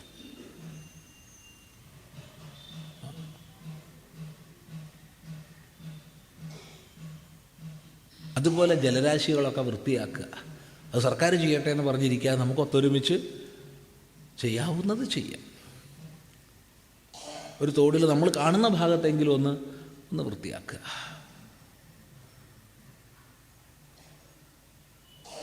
അങ്ങനെ നമുക്ക് സാധിക്കുന്നത് ചെയ്താൽ പിന്നെ എങ്ങനെ കളിച്ചാലും നമ്മൾ ഇരിക്കുന്ന സ്ഥലം കോൺക്രീറ്റ് വീടാണെങ്കിൽ അപ്പോൾ പരമാവധി വൃക്ഷത്തൈകൾ വെച്ച് പിടിപ്പിക്കുക. പിന്നെ എത്ര സ്ഥലം നമുക്കുണ്ടോ അവിടെ എന്തെങ്കിലും ഭക്ഷ്യ പദാർത്ഥങ്ങൾ, പച്ചക്കറി വെച്ച് പിടിപ്പിച്ചൂടെ? എനിക്ക് ഒരു സ്ഥലവും ഇല്ല സ്വാമി, ഒരു സെൻറ്റ് പോലും ഇല്ല, ഒരു വീടുണ്ട്, അത്രയേ ഉള്ളൂ. വീടിൻ്റെ മുകളിൽ ടെറസാണെങ്കിൽ അവിടെ നമുക്ക് ഗ്രോ ബാഗും മറ്റും വയ്ക്കാം,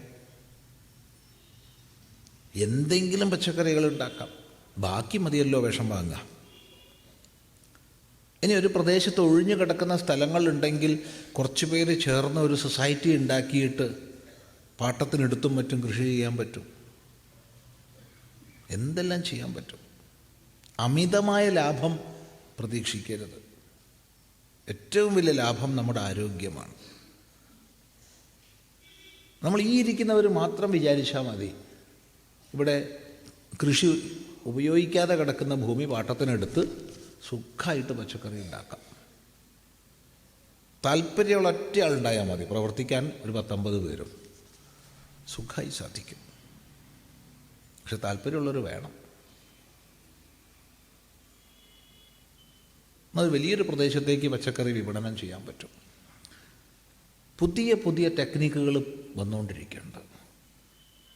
വെറും ഒരു സ്ക്വയർ മീറ്റർ സ്ഥലം മാത്രം ഉണ്ടെങ്കിൽ 4 ആംഗ്ലറുകൾ, 2 ആംഗ്ലർ നീളത്തിലും 2 ആംഗ്ലർ വീതിയിലുമായി വെച്ച് അതിൽ നിന്ന്, അല്ലെങ്കിൽ സ്ക്വയർ പൈപ്പ് 1 ആംഗ്ലർ മുകളിലേക്ക് ഇട്ട് അതിൽ നിന്ന് വിലങ്ങനെ തിരിച്ചും മറിച്ചും ഒരു 6 ആംഗ്ലർ ഇട്ടാൽ ഒരു 12 കൊട്ട വയ്ക്കാൻ പറ്റും. അല്പം മാത്രമേ മണ്ണ് ആവശ്യമുള്ളൂ, അല്പം മാത്രം. ബാക്കി പറമ്പിലുള്ള ഉണങ്ങിയ ഇലകൾ, മറ്റു മാലിന്യങ്ങൾ എല്ലാം കൂടി ഇട്ട് അല്പം ചാണകവും ഇട്ട് കഴിഞ്ഞാൽ സുഖമായിട്ട് കൃഷി ചെയ്യാം. ചേന, ചേമ്പ്, പച്ചമുളക്, വെണ്ടയ്ക്ക, വഴുതനി എല്ലാം ചെയ്യാൻ പറ്റും. അപ്പോൾ സ്ഥലമില്ല എന്ന് പറയരുത്, അത് നമ്മളെ മടിയാണ്. ഇങ്ങനെ പല പദ്ധതികളുണ്ട്. അപ്പോൾ കാലത്തിനനുസരിച്ച് ഈ വിഷമായ വസ്തുക്കൾ വാങ്ങുന്നതൊന്ന് കുറച്ച് നമ്മൾ ഇതാക്കുക. ഇതൊക്കെ ചെയ്താൽ ജീവിതശൈലി രോഗങ്ങൾ കുറയ്ക്കാം. പിന്നെ കുറച്ച് നടക്കുക, സൂര്യപ്രകാശം. ഈ ജീവിതശൈലീ രോഗങ്ങളിൽ നിന്ന് പറയപ്പെടുന്നത് പലപ്പോഴും പലരും ബ്ലഡ് പ്രഷർ വേരിയേഷൻ, ഡയബറ്റീസ്, അല്ലെങ്കിൽ കൊളസ്ട്രോൾ ആധിക്യം, ഇതൊക്കെയാണ് പലരും ജീവിതശൈലീ രോഗങ്ങൾ എന്ന് പറയുന്നത്. ശരിയല്ല എന്നാണ് എൻ്റെ അഭിപ്രായം. ഏറ്റവും അധികം മാനസിക പ്രശ്നങ്ങൾ ഇന്ന് വർദ്ധിക്കുകയാണ്. ഈ മാനസിക രോഗങ്ങളുടെ വർധനയ്ക്ക് പ്രധാനമായ ഒരു കാരണം ശരീരത്തിൽ വൈറ്റമിൻ ഡി കുറയുന്നതാണ്.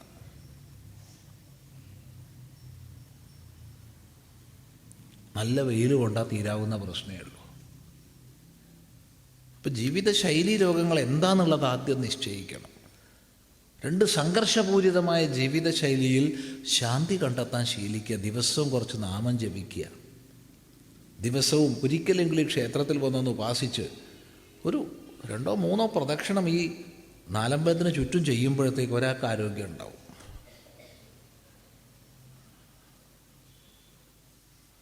ആ സമയത്തെങ്കിലും ഒന്ന് ഷർട്ടൊക്കെ ഒന്ന് അഴിച്ച് സൂര്യപ്രകാശം തട്ടുന്ന പോലെ ഒന്ന് സഞ്ചരിക്കുക. ശ്രമിച്ചു നോക്കൂ. ഇങ്ങനെ പ്രവർത്തിച്ചാലല്ലേ മാറ്റം വരുള്ളൂ, അല്ലാണ്ട് മാറ്റം വരില്ല. അബ്രാഹ്മണർ പൂജാരിയാകുന്നതിനെക്കുറിച്ച് സ്വാമിയുടെ അഭിപ്രായം. ഇവിടെ പൂജകൾ, ദേവതോപാസനയുടെ പൂജകൾ സാത്വികം, രാജസികം, താമസികം എന്നീ 3 സമ്പ്രദായ ഭേദങ്ങളിലുമുണ്ട്. സാത്വികം, രാജസികം, താമസികം. അപ്പോൾ ഈ ക്ഷേത്രം ഉദാഹരണം, ഇവിടെ ശുദ്ധ സാത്വിക വിധാനത്തിലാണ് എല്ലാ പൂജകളും ആരാധനകളും നടക്കുന്നത്. എന്നാൽ രാജസികമായ വിധാനത്തിൽ നടക്കുന്നിടത്ത് മദ്യം, മാംസം തുടങ്ങിയവയൊക്കെ ഉപയോഗിച്ചേക്കാം. താമസിക വിധാനത്തിൽ നടക്കുന്നിടത്ത് കള്ള്, ഉണക്ക മത്സ്യം തുടങ്ങിയവയൊക്കെ ഉപയോഗിച്ചേക്കാം. ഇതെല്ലാം ചേർന്നതാ സനാതനധർമ്മം. ഇതിലേതെങ്കിലും ഒന്ന് മാത്രം പോരാ. ഞാൻ അങ്ങോട്ട് പോകില്ല, ഞാനത് ചെയ്യില്ല എന്നുള്ളതുകൊണ്ട് ആരും ചെയ്യേണ്ടെന്ന് പറയാൻ എനിക്ക് പറ്റില്ല. സാത്വികവും രാജസികവും താമസികവുമായ എല്ലാ ആരാധനാവിധാനങ്ങളും ഉണ്ട്. അതുപോലെ പല കാവുകളിൽ പല സമ്പ്രദായങ്ങളുണ്ട്. മറ്റൊന്നാണ് കളരി ദേവതകൾ. അനേക ദേവതകളുണ്ട് ഒരു കളരിയിൽ. ഇപ്പോൾ കളൂരിക തുടങ്ങി പ്രധാനപ്പെട്ട ദേവതകളുണ്ടെങ്കിലും അതല്ലാതെ തന്നെ 10-38 ദേവതകൾ ഓരോ കളരിയിലും ഉണ്ട്. അപ്പം അവിടെയൊക്കെ പൂജിക്കുന്നവർ അതത് കളരിക്കനുസൃതമായ പാരമ്പര്യം പുലർത്തുന്നവരായിരിക്കണം. അവിടെ ബ്രാഹ്മണൻ ആവശ്യമില്ല. അതുപോലെ കാവുകളിൽ ബ്രാഹ്മണൻ ആവശ്യമില്ല. രാജസികം, താമസികം എന്ന വിധാനത്തിൽ നടക്കുന്നത് ബ്രാഹ്മണരല്ല പൂജിക്കേണ്ടത്. ഇവിടെ ബ്രാഹ്മണർ എന്ന് പറയുമ്പോൾ നിങ്ങളുടെ ഭാവന നമ്മൾ പറയുന്നതായിട്ട് വ്യത്യാസം ഉണ്ടാവുകയെ, അത് അവസാനം വരികയുള്ളൂ. എന്നാൽ സാത്വിക വിധാനത്തിൽ നടക്കുന്ന ക്ഷേത്രങ്ങളിൽ ബ്രാഹ്മണർ തന്നെ പൂജിക്കണം എന്നാണ് എൻ്റെ അഭിപ്രായം. ബ്രാഹ്മണർ മാത്രമേ സാത്വിക വിധാനത്തിൽ നടക്കുന്ന ക്ഷേത്രങ്ങളിൽ പൂജിക്കാൻ പാടുള്ളൂ. ആ ബ്രാഹ്മണർ ചെറുമരാവാം, പറയരാവാം, പുലയരാവാം, നായരാവാം, നമ്പൂതിരിയാവാം, നമ്പീശനാവാം, മാരാരാവാം, വാരരാവാം, ആരും ആവാം. ജാതി പറഞ്ഞിട്ടില്ല, സമുദായം പറഞ്ഞിട്ടില്ല. അയാൾ ബ്രാഹ്മണനാവണം. നമ്പൂതിരി ആയതുകൊണ്ട് ബ്രാഹ്മണനായി എന്നൊരർത്ഥമില്ല, അല്ലാത്തത് കൊണ്ട് ബ്രാഹ്മണനല്ല എന്നും അർത്ഥമില്ല. അപ്പോൾ ശുദ്ധമായ ജീവിതക്രമം പാലിച്ച്, സാത്വിക ജീവിതക്രമം പാലിച്ച്, ഗുരുനാഥനിൽ നിന്ന് ഗായത്രി സ്വീകരിച്ച് അതിൻ്റെ ലിംഗമായ യജ്ഞോപവീതം ധരിച്ച് ദിവസവും ഗായത്രിയെ അനുസന്ധാനം ചെയ്ത് ഉപാസന ചെയ്ത് സാത്വിക ജീവിതക്രമം പാലിക്കുന്നത് ആരോ അയാളെയാണ് ഇവിടെ ബ്രാഹ്മണൻ എന്ന് പറഞ്ഞത്, അല്ലാതെ അയാളുടെ ജാതി നോക്കിയിട്ടല്ല.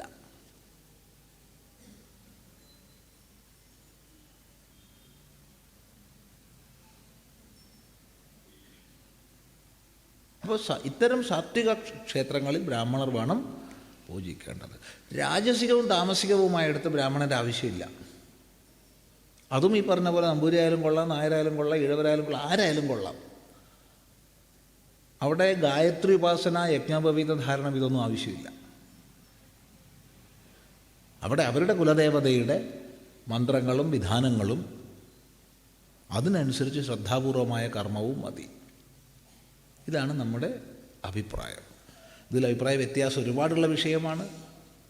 ആർക്കിതിനോട് എന്താ അഭിപ്രായ വ്യത്യാസം ഉണ്ടെങ്കിൽ നമുക്കൊരു വിരോധമില്ല. നമ്മളെ അഭിപ്രായമാണ് പറയുക. ആശയത്താലാണല്ലോ എതിർക്കപ്പെടേണ്ടത്. അപ്പോൾ വ്യക്തിപരമായ ഒരു വിരോധമൊന്നും ഇതിൻ്റെ പേരിൽ തോന്നേണ്ട ആവശ്യം ആർക്കും ഇല്ല. പക്ഷെ പലർക്കും അങ്ങനെ തോന്നുന്നുണ്ട്. ഇങ്ങനെ ചിദാനന്ദപുരി സ്വാമി പറയുമ്പോൾ അതിന് നമ്മൾ ഉത്തരവാദിയല്ല. ശ്രദ്ധിക്കുക. ഭക്ഷണം കഴിച്ചതിന് ശേഷം തീർത്ഥം സേവിക്കാമോ? ഒരു വല്ലാത്ത ചോദ്യമാണല്ലോ. ഭക്ഷണം കഴിച്ചതിന് ശേഷം തീർത്ഥം സേവിക്കാമോ എന്ന് ചോദിച്ചാൽ എന്താ ഇപ്പോൾ തീർത്ഥം?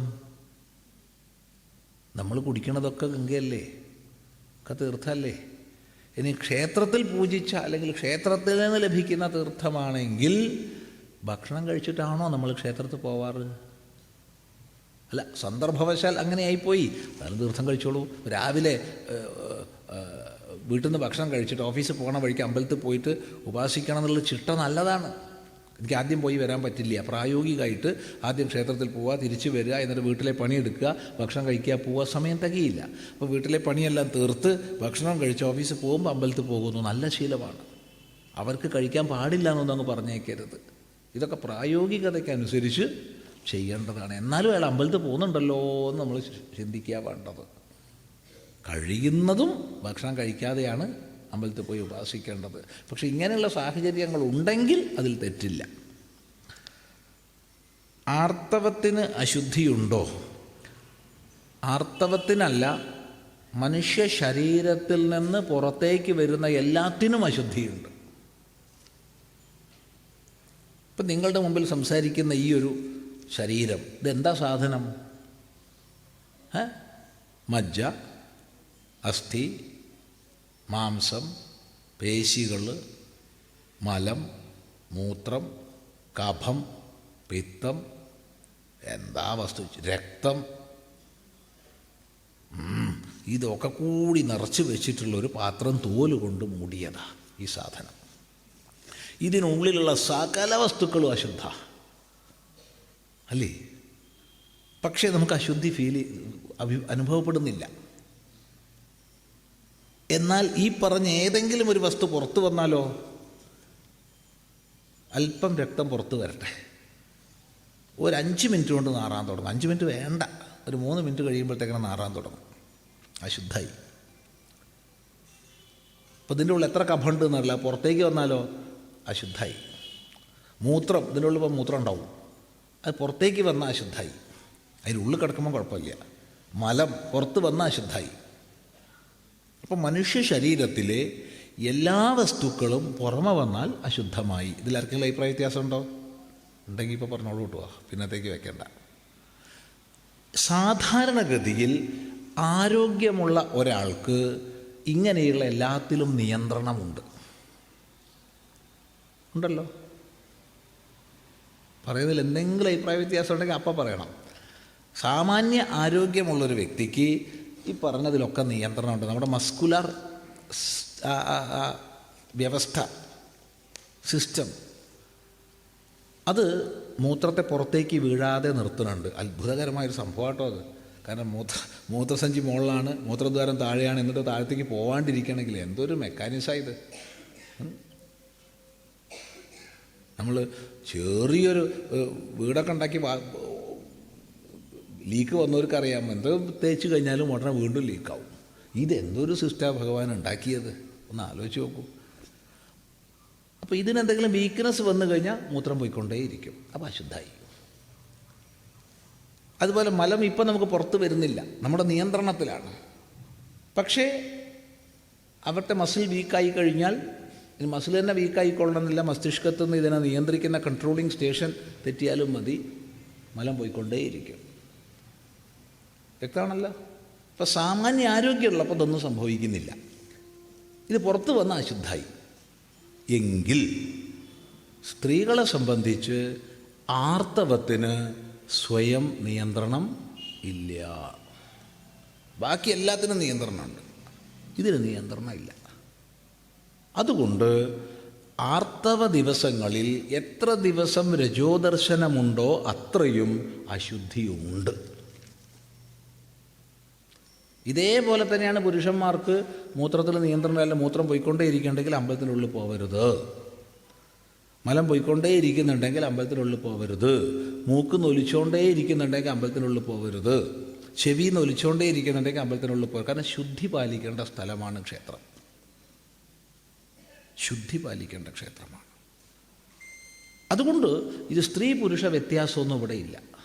നമ്മുടെ ശരീരത്തിനുള്ളിലെ ഏത് സ്രവവും നിയന്ത്രണ വിധേയമല്ലാതെ പുറത്തോട്ട് സ്രവിക്കുന്നുണ്ടെങ്കിൽ യജ്ഞസ്ഥലികളിൽ പോകരുത്, ക്ഷേത്രങ്ങളിൽ പോകരുത്, ശുദ്ധി പാലിക്കണം.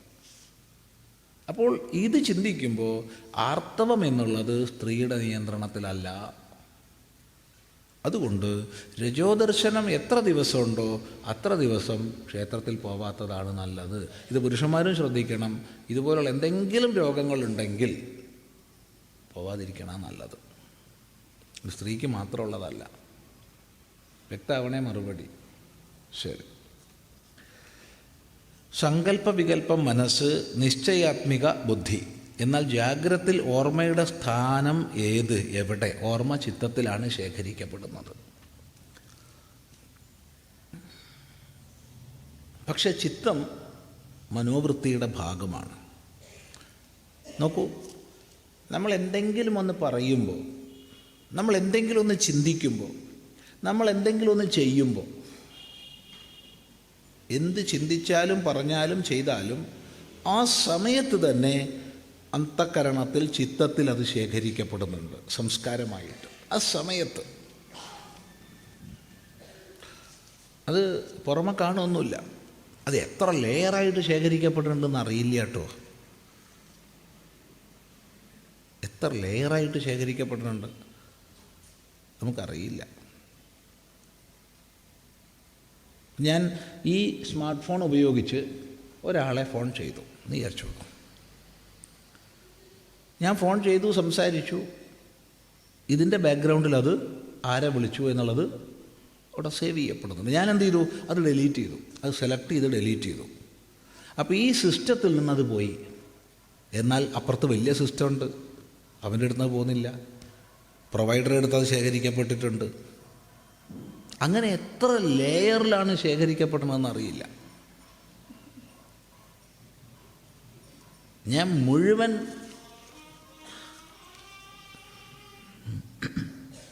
അപ്പോൾ നമ്മൾ എന്ത് തന്നെ ചെയ്യുകയാണെങ്കിലും പറയുകയാണെങ്കിലും ചിന്തിക്കുകയാണെങ്കിലും അതത് സമയത്ത് ചിത്തത്തിൽ സംസ്കാര രൂപത്തിൽ ശേഖരിക്കപ്പെടും.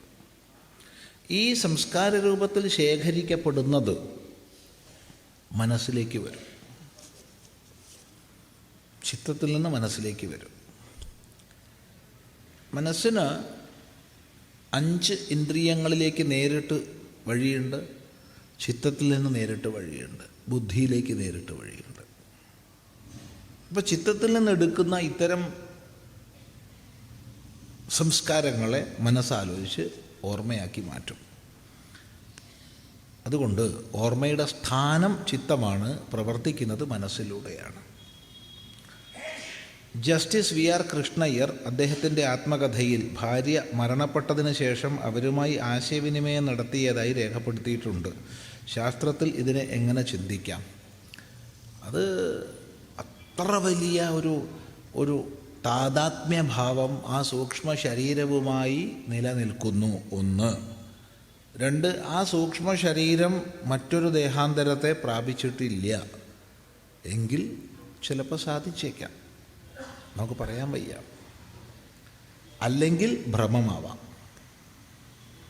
അല്ലെങ്കിൽ ഹാലൂസിനേഷൻ ആവാം, നമുക്ക് പറയാൻ പറ്റില്ല എന്താണെന്നുള്ളത്. ഗുണങ്ങൾ സത്വം, രജസ്, തമസ്. നമ്മുടെ ഭക്ഷണത്തിൽ സാത്വിക ഭക്ഷണം എങ്ങനെ തിരിച്ചറിയാം? ഭക്ഷണത്തിൽ സാത്വികം എങ്ങനെ തിരിച്ചറിയാമെന്ന് ചോദിച്ചാൽ, സാത്വിക ഭക്ഷണത്തിൻ്റെ ലക്ഷണം ആയുസ്സത്വബലാരോഗ്യ സുഖപ്രീതി വിവർധനാഃ രസ്യാഃ സ്നിഗ്ധാഃ സ്ഥിരാഃ ഹൃദ്യാഃ ആഹാരാ സാത്വികപ്രിയാഃ.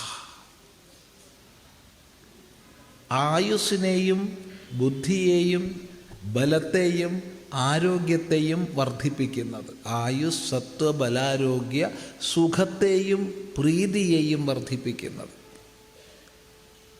പിന്നെ രസ്യ, രസമുള്ളത്, ജലാംശമുള്ളത്, കട്ടിയായിട്ടുള്ളതല്ല. സ്നിഗ്ധ, വഴുവഴുപ്പുള്ളത്, നെയ്യ്, എണ്ണ തുടങ്ങിയുള്ള സ്നേഹം ചേർന്നത്. സ്ഥിര, കഴിച്ചു കഴിഞ്ഞാൽ സ്ഥിരത നിലനിൽക്കുന്നത്. ഹൃദ്യ, ഹൃദയത്തിന് പിടിക്കണത്. ഇതാണ് സാത്വികം. അപ്പം ഇത് പറയുമ്പോൾ ചെറിയൊരു പ്രശ്നമുണ്ട്. എന്താ പ്രശ്നം എന്ന് ചോദിച്ചാൽ, ചിലർ പറയും എനിക്ക് മദ്യമാണ് എൻ്റെ ഹൃദ്യമായത്, അല്ലെങ്കിൽ എനിക്ക് മുളക് പൊടിയാണ് ഏറ്റവും ഇഷ്ടമുള്ളത് എന്നൊക്കെ പറയും. അപ്പം അതുകൊണ്ട് സത്വത്തിൻ്റെ ലക്ഷണം മാത്രം പഠിച്ചുകൊണ്ട് കാര്യമില്ല, രജസിൻ്റെയും തമസിൻ്റെയും ലക്ഷണം കൂടി പഠിക്കണം. അപ്പോൾ ഇന്നതൊക്കെ ആയതും ഇന്നതൊക്കെ അല്ലാത്തതും എന്ന് പറയണം. അത് മനസ്സിലാക്കണമെങ്കിൽ രജസിൻ്റെയും തമസിൻ്റെയും ലക്ഷണം വേണം. അതെന്താ? കട്വംളലവണാത്യുഷ്ണ തീക്ഷ്ണരൂക്ഷവിദാഹിനഃ ആഹാരാരാജസസ്യേഷ്ട ദുഃഖശോകാമയപ്രദ. അധികം എരിവുള്ളത്, അധികം പുളിയുള്ളത്, അധികം ഉപ്പുള്ളത്. അത്യുഷ്ണം, കഴിച്ചു കഴിഞ്ഞാൽ ഒന്നായിട്ട് പൊള്ളും ഉള്ളൊക്കെ.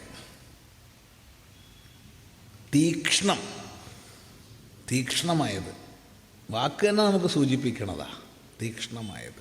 വലിയ എരിവ്, വലിയ വല്ലാത്തൊരു, കഴിച്ചു കഴിഞ്ഞാൽ തന്നെ ഇല്ലേ, അതാണ് തീക്ഷ്ണം.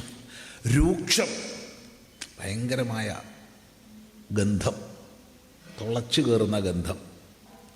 വിദാഹിനഃ, അകത്തെത്തിക്കഴിഞ്ഞാൽ ചുട്ടു പൊള്ളിക്കും. ഇതൊക്കെയാണ് രജോ ഗുണക്കാർക്ക് ഇഷ്ടപ്പെട്ട ഭക്ഷണം. ദുഃഖം, ശോകം, രോഗം എന്നിവയെ ഉണ്ടാക്കുന്നതാണ്. അപ്പോൾ വലിയ എരിവിട്ടിട്ട്, വലിയ പുളി ഇട്ടിട്ട്, വലിയ ഉപ്പിട്ടിട്ട്, വിനാഗിരി തുടങ്ങിയവ ഒഴിച്ചിട്ട്, അങ്ങനെയൊക്കെ ഉണ്ടല്ലോ, ഒരുപാട് മസാലകൾ ചേർത്തിട്ട് ഒക്കെ ഈ വകുപ്പാണ്. എന്താ അതിൻ്റെ ഫലം? ദുഃഖം, രോഗം. ഡോക്ടർമാർക്ക് നല്ലതാ. ഇനി താമസികം കൂടി മനസ്സിലാക്കണം. എന്താ താമസികം? യാതയാമം ഗതരസം പൂതിപര്യുഷിതം ചയത് ഉച്ഛിഷ്ടമപി ചാമേധ്യം ഭോജനം താമസപ്രിയം. യാതയാമം, ഉണ്ടാക്കിയിട്ട് ഒരു രാത്രി കഴിഞ്ഞത്. വേറൊരു അഭിപ്രായത്തിൽ 3 മണിക്കൂർ കഴിഞ്ഞത്. നമുക്കൊരു രാത്രി എടുക്കുക തൽക്കാലം. തലേന്നുണ്ടാക്കിയത് യാതയാമം. ഗതരസം, സത്ത് മുഴുവൻ ഊറ്റിക്കളഞ്ഞത്. മലയാളികളുടെ ചോറ് താമസികാണ്, അതിൻ്റെ സത്ത് ഊറ്റിക്കളഞ്ഞതാണ് ഗതരസം.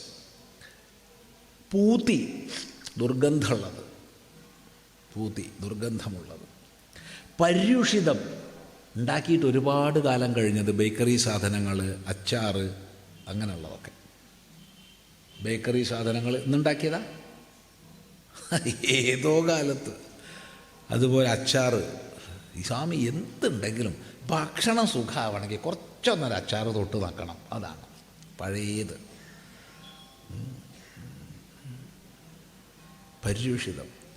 ഉച്ഛിഷ്ടം, ഉച്ഛിഷ്ടമായത്. അതായത് ഒരാളിങ്ങനെ കഴിക്കുക, അപ്പം മറ്റേയാൾക്ക് കൊടുക്കണില്ല, അപ്പം മറ്റേയാൾക്കൊരാഗ്രഹം ഇതിലുണ്ടായി. അപ്പം എന്തായി? ഇത് ഉച്ഛിഷ്ടമായി. നമ്മൾ ആ ഭക്ഷണം കഴിക്കുമ്പോൾ എല്ലാവർക്കും വീതിച്ച് സ്നേഹമായിട്ട് ഒന്നിച്ച് കഴിക്കണം. മറ്റേത് അയാളുടെ ഒരു ആഗ്രഹം ഇതിൽ വന്നു കഴിഞ്ഞാൽ ഉച്ഛിഷ്ടമായി. അമേധ്യം, മേധ്യമല്ലാത്തത്. മേധ്യം എന്ന് പറഞ്ഞാൽ മേധാവർദ്ധകം, ബുദ്ധിയുടെ വർധനവിന് കാരണമാകുന്നതാണ് മേധ്യം. അമേധ്യം വെച്ചാൽ ബുദ്ധിക്ക് മങ്ങലുണ്ടാക്കണത്. ചില സാധനമൊക്കെ കഴിച്ചു കഴിഞ്ഞാൽ പിന്നെ എന്ത് ബുദ്ധി ഉണ്ടാവാനാ? അമ്മേനെ പോലും തിരിച്ചറിയില്ല, പിന്നെയല്ലേ? അതൊക്കെ അമേധ്യങ്ങളാണ്. മദ്യം മുഴുവൻ അമേധ്യമാണ്. എല്ലാതരം മദ്യങ്ങളും അമേധ്യമാണ്. വ്യക്തമാണല്ലോ പറഞ്ഞത്. അപ്പോൾ താമസികവും രാജസികവും അല്ലാത്ത സാത്വികം, അതാണ് സാത്വികാഹാരം. ശരി. പണ്ട് കാലത്ത് രാത്രിയിൽ തയ്യാറാക്കി ബാക്കി വന്ന പഴങ്കഞ്ഞി ആരോഗ്യത്തിന് ഗുണം ചെയ്യുമെന്നൊരു പറച്ചിലുണ്ടായിരുന്നു. ആരോഗ്യത്തിന് ഗുണം ചെയ്യും, തീർച്ചയായിട്ടും. പഴങ്കഞ്ഞി ഏറ്റവും നല്ലതാണ്. താമസികല്ലേ? താമസികമാണ്. താമസികല്ല എന്ന് പറഞ്ഞിട്ടില്ല, താമസികമാണ്, സാത്വികമൊന്നുമല്ല. പക്ഷേ ആരോഗ്യത്തിന് നല്ലതാണ്. പഴങ്കഞ്ഞി മാത്രമല്ല, ചോറ് വെള്ളത്തിലിട്ട് വെച്ചിട്ട് ചുരുങ്ങിയതൊരു 8 മണിക്കൂറെങ്കിലും ഫെർമെൻറ്റ് ചെയ്യാൻ വെച്ച ശേഷം കഴിക്കുന്നത് ഉത്തമമാണ്. ഇവിടെ ഒരാൾ ചോദിച്ചത് പഴങ്കഞ്ഞിയെക്കുറിച്ചാണ്. പഴങ്കഞ്ഞി ആരോഗ്യത്തിന് ഉത്തമമാണ്. നമ്മുടെ ഭക്ഷണത്തിൽ പ്രീബയോട്ടിക്കും പ്രോബയോട്ടിക്കും ഒരുപോലെ സന്തുലിതമായിരിക്കണം. മനുഷ്യന് സ്വതവേ പ്രീബയോട്ടിക് വസ്തുക്കളെ നൽകുന്നതിന് ദഹിപ്പിക്കാൻ കഴിവ് കുറവാണ്. ഉദാഹരണം ഫൈബേഴ്സ്. ഫൈബറുകൾ അധികം ദഹിപ്പിക്കാനുള്ള കഴിവ് മനുഷ്യന് സ്വതവേ ഇല്ല. അപ്പോൾ അവ ദഹിക്കണമെങ്കിൽ എന്ത് വേണം? അവയെ ദഹിപ്പിക്കാൻ കഴിവുള്ള പ്രോബയോട്ടിക് ബാക്ടീരിയകൾ നമ്മുടെ വയറ്റിൽ ധാരാളം വേണം. ലോകത്തിൽ ഏറ്റവും അധികം പ്രോബയോട്ടിക് ബാക്ടീരിയ ലഭിക്കാനുള്ള വിലയേറിയ ഭക്ഷണ പദാർത്ഥമാണ് പഴങ്കഞ്ഞി, അല്ലെങ്കിൽ പഴഞ്ചോറ്, അല്ലെങ്കിൽ റാഗി തുടങ്ങിയ ചെറുധാന്യങ്ങൾ തലേന്ന് പാചകം ചെയ്ത് വെള്ളത്തിലിട്ട് വെച്ചിട്ട് പിറ്റേന്ന് കഴിക്കുക. ഇത്രയ്ക്കധികം സമ്പന്നമായ ഭക്ഷണം വേറെയില്ല. പ്രോബയോട്ടിക് ബാക്ടീരിയ മാത്രമല്ല, വൈറ്റമിൻ B12. പൊതുവെ മാംസാഹാരം കഴിക്കാത്തവർക്ക് ഏറ്റവും കുറയുന്നതാണ് B12. B12 കുറഞ്ഞാൽ നിരവധി പ്രശ്നങ്ങളുണ്ട്. B12 കിട്ടാൻ പറ്റിയ സാധനമാണ് പഴങ്കഞ്ഞി, പഴഞ്ചോറ്. അത് കഴിച്ചോളൂ, നല്ലതാണ്. പക്ഷേ അത്യന്തം താമസികമാണ്. അതുകൊണ്ട് അത് കഴിച്ചാൽ എന്ത് ചെയ്യണം? നല്ലോണം ദേഹം ഇളകി പണിയെടുക്കണം, നല്ലോണം അധ്വാനിക്കണം, വിയർക്കണം. ഇല്ലെങ്കിൽ മടിയന്മാരായിട്ട് കിടന്നുറങ്ങാൻ തോന്നും. ഇതങ്ങോട്ട് മൂക്കറ്റം കഴിച്ചാൽ ഉടനെ കിടക്കണം, ഉറങ്ങും. 1 മാസം കൊണ്ട് തടിച്ച് ചീർക്കും ആൾ, വല്ലാതെ തടി കൂടും. അതുകൊണ്ട് ഇത് കഴിക്കുന്നവരോട് പറയാനുള്ളത് നല്ലപോലെ വിയർത്ത് അധ്വാനിക്കണം. സമ്മതാണല്ലോ. താമസിക്കുകയാണ്, അതിനെന്താ? താമസികമൊക്കെ മോശമെന്നാണ് വിചാരിച്ചേ. ചിലരുടെ വിചാരം സാത്വികാഹാരം മാത്രമേ കഴിക്കാൻ പാടുള്ളൂ എന്നാ. അതിനോട് നമുക്ക് യോജിപ്പില്ല. താമസികം ദേഹത്ത് ചെന്നില്ല വെച്ചാൽ നമുക്ക് ഉറങ്ങാൻ പറ്റില്ല, ഉറക്കമുണ്ടാവില്ല. ഉറക്കം വേണമെങ്കിൽ താമസികം വേണം. നല്ല ക്രിയാശേഷി വേണമെങ്കിൽ രാജസികം വേണം. നല്ല ചിന്താശേഷി വേണമെങ്കിൽ സാത്വികം വേണം. ഇതൊക്കെ നമുക്ക് വേണ്ടേ? മര്യാദയ്ക്ക് ഉറങ്ങിയിട്ടില്ല വെച്ചാൽ ചിന്താശേഷിയും പോവും, ക്രിയാശേഷിയും പോവും. അതുകൊണ്ട് താമസികം അനിവാര്യമാണ് നമുക്ക്. ചിലർ വിചാരിക്കണം സാത്വികം മാത്രമേ കഴിക്കാൻ പാടുള്ളൂ എന്നൊക്കെയാണ്. അതൊന്നും ശരിയല്ല. വ്യക്തമാണല്ലോ പറഞ്ഞത്. എന്തെങ്കിലും പ്രശ്നമുണ്ടെങ്കിൽ ചോദിക്കണേ. ഒരു സൈനികൻ രാജ്യരക്ഷയ്ക്കായി ശത്രുവിനെ കൊല്ലുമ്പോൾ കർമ്മഫലം അയാൾക്ക് വരില്ല. വ്യക്തിപരമായി അതിൽ പ്രത്യേക താല്പര്യം ഇല്ലാത്തിടത്തോളമെന്ന് സ്വാമി പറഞ്ഞതായി ഓർക്കുന്നു. തെറ്റുണ്ടെങ്കിൽ തിരുത്തുക. ഒരു സൈനികൻ രാജ്യരക്ഷയ്ക്കായി ശത്രുവിനെ കൊല്ലുമ്പോൾ അയാൾക്ക് അയാളുടെ പരിമിതമായ ഹിംസാദോഷം വരില്ല എന്നാണ് പറഞ്ഞത്. കർമ്മഫലം ഇല്ലാണ്ടില്ല, കർമ്മത്തിനും ഫലമുണ്ട്.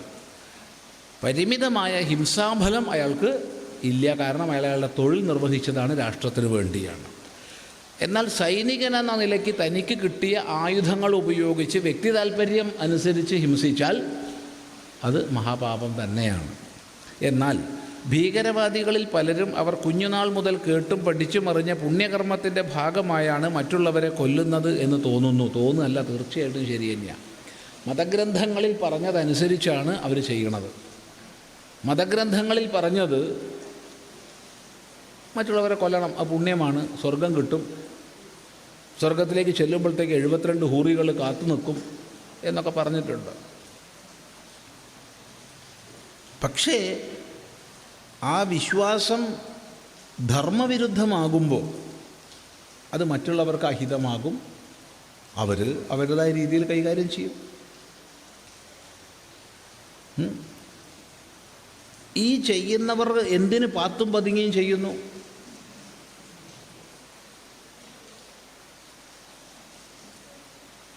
എന്തിന് പാത്തും പതുങ്ങുകയും ചെയ്യുന്നു?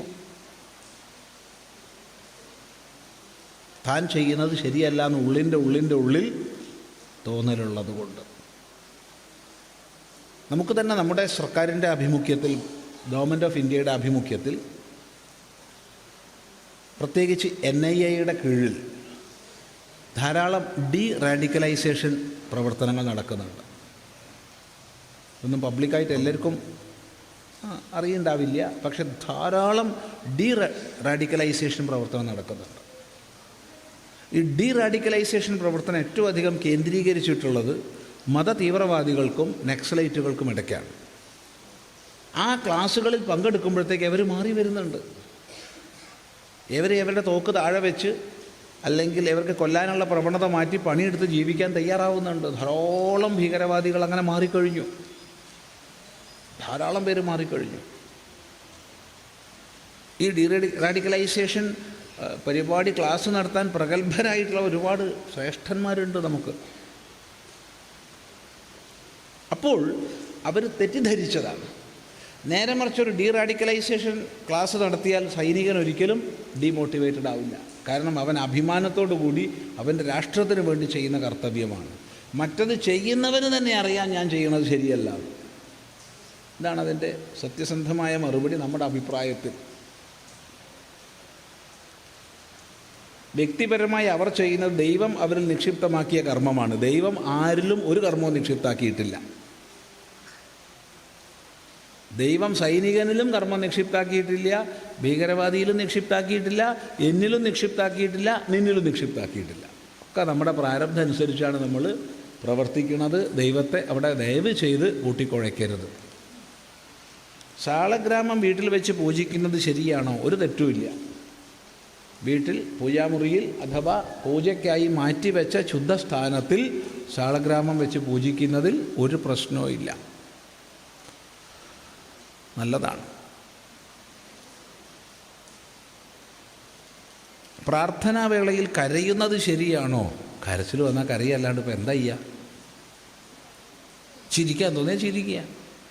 അവരെന്ത് വിചാരിക്കുക, അവളെന്ത് വിചാരിക്കുമെന്നും വിചാരിച്ചിട്ട് നമ്മൾ അടക്കി വെച്ചാൽ നമുക്കല്ലേ സ്ട്രെസ്സ് കൂടുന്നത്. എന്തിനത്? ഇപ്പോൾ പ്രാർത്ഥനയിൽ എന്ത് ഗുണമുണ്ടായി? സ്ട്രെസ്സ് കൂടി. ഒന്ന് കരഞ്ഞാൽ എന്താ കുഴപ്പം? കരഞ്ഞെന്ന് വല്ല കുഴപ്പമുള്ള വിഷയമാണ്? നല്ല കീർത്തനം ചൊല്ലി കരയുന്നുണ്ടെങ്കിൽ അതവനതിൽ ആ ഭക്തിരസം അതിലുണ്ടെന്നർത്ഥമാണ്. അതിനൊരു തെറ്റില്ല. നമുക്ക് കാപട്യമൊന്നും വേണ്ട. ഒരു തെറ്റുള്ളതായിട്ട് എനിക്ക് തോന്നണില്ല. സ്ഫടികത്തിൻ്റെ ശിവലിംഗ രൂപം വീട്ടിൽ വെച്ച് പൂജിക്കാമോ? തീർച്ചയായിട്ടും പൂജിക്കാം. പക്ഷേ ഒന്ന് ശ്രദ്ധിക്കുക, ഗൃഹത്തിൽ ഏതുപാധി വെച്ച് പൂജിക്കുമ്പോഴും പ്രതിഷ്ഠ പാടില്ല. ഒരു ചിത്രം വയ്ക്കുന്ന പോലെ ഏത് വിഗ്രഹവും വെച്ച് പൂജിക്കാം. ഒരു ചിത്രം വയ്ക്കുന്ന പോലെ അതിൽ കവിഞ്ഞ് അതിൽ മന്ത്രപൂർവമുള്ള പ്രതിഷ്ഠാസങ്കല്പം ചെയ്താൽ നമ്മുടെ വീട് ദേവാലയമായി മാറും. ദേവാലയമാവുമ്പോൾ പിന്നെ മനുഷ്യാലയം അല്ലാണ്ടായി. അത് പ്രത്യേകം ശ്രദ്ധിക്കുക. വർണ്ണം ഗുണകർമാടിസ്ഥാനത്തിലാണെന്ന് പറയുമ്പോഴും മഹാഭാരതത്തിൽ കർണൻ്റെ ജന്മത്തിൻ്റെ പേരിൽ സൂതപുത്രനായിരിക്കെ ക്ഷത്രിയർക്കും ബ്രാഹ്മണർക്കും അനുവദിച്ചിട്ടുള്ള ശസ്ത്രാസ്ത്രവിദ്യ തഴയപ്പെട്ടില്ലേ? സൂതപുത്രൻ എന്ന് വിളിച്ച് പാണ്ഡവർ ഉൾപ്പെടെ അപമാനിച്ചില്ലേ? അപ്പോൾ ആ കാലഘട്ടം മുതൽക്കേ വർണ്ണം ജാതിയായി പരിണമിക്കപ്പെട്ടിരുന്നോ? പ്രസക്തമായ ചോദ്യമാണ്. മഹാഭാരതത്തിൽ പലപ്പോഴും വർണ്ണത്തിൻ്റെ ശാസ്ത്രീയ സിദ്ധാന്തം നമ്മൾ കാണുമ്പോൾ തന്നെയും ജാതീയതയും കാണുന്നുണ്ട്. ഇത് സത്യമാണ്. വെറുതെ വളച്ചൊടിച്ചിട്ട് വെള്ളപൂശേണ്ട ആവശ്യമൊന്നും നമുക്കില്ല.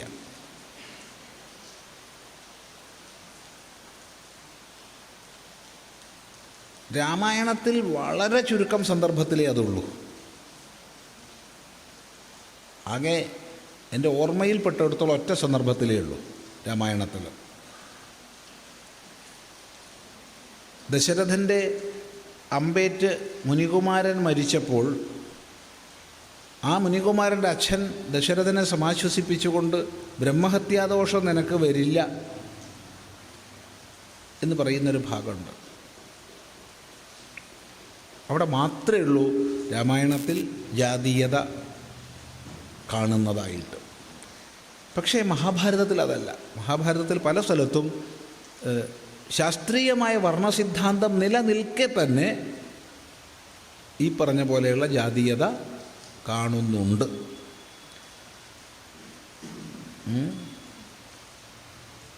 ശസ്ത്രാസ്ത്രവിദ്യ അത് ക്ഷത്രിയർക്കുള്ളതാണ്. ശസ്ത്രാസ്ത്രവിദ്യ ബ്രാഹ്മണർക്കുള്ളത് അല്ല. സൂതപുത്രൻ എന്ന് വിളിച്ച് പാണ്ഡവർ ഉൾപ്പെടെ അപമാനിച്ചില്ലേ? അവമാനിച്ചു. അപ്പോൾ ആ കാലഘട്ടം മുതൽക്കേ വർണ്ണം ജാതിയായി പരിണമിക്കപ്പെട്ടിരുന്നോ? പൂർണ്ണമായിട്ട് പരിണമിച്ചു എന്ന് പറയാൻ വയ്യ. പക്ഷേ അതിൻ്റെ ഒരു ഒരു ഒരു ഒരു ഒരു ഭാവം നമുക്ക് കാണാൻ സാധിക്കുന്നുണ്ട്. ഇല്ല എന്ന് പറഞ്ഞാൽ ശരിയല്ല. കൃഷ്ണൻ എന്തുകൊണ്ട് ഇതിനെതിരെ ശബ്ദിച്ചില്ല? കൃഷ്ണൻ ഇങ്ങനെ പറഞ്ഞിട്ടില്ലല്ലോ. ശ്രീകൃഷ്ണൻ്റെ വായിൽ നിന്ന് ഇങ്ങനത്തെ ഒരു വാക്ക് വന്നത് നമ്മൾ ഓർക്കുന്നില്ല മഹാഭാരതത്തിൽ എവിടെയും. ഇനി പിന്നീട് യുദ്ധസന്ദർഭത്തിലൊക്കെ പറഞ്ഞിട്ടുണ്ടാവാം. അതിന് ശ്രീകൃഷ്ണന് വ്യക്തമായൊരു ലക്ഷ്യമുണ്ടായിരുന്നു. അധർമ്മത്തിൻ്റെ ഭാഗം കൂടിയ സർവരെയും നശിപ്പിക്കാൻ ഏതറ്റം വരെയും ഏത് വഴിയും മനഃശാസ്ത്രപരമായി ഒരാളെ കീഴ്പ്പെടുത്താൻ എന്തും ചെയ്യാം എന്ന് ശ്രീകൃഷ്ണൻ അനുവർത്തിച്ചിട്ടുണ്ട് മഹാഭാരതത്തിൽ.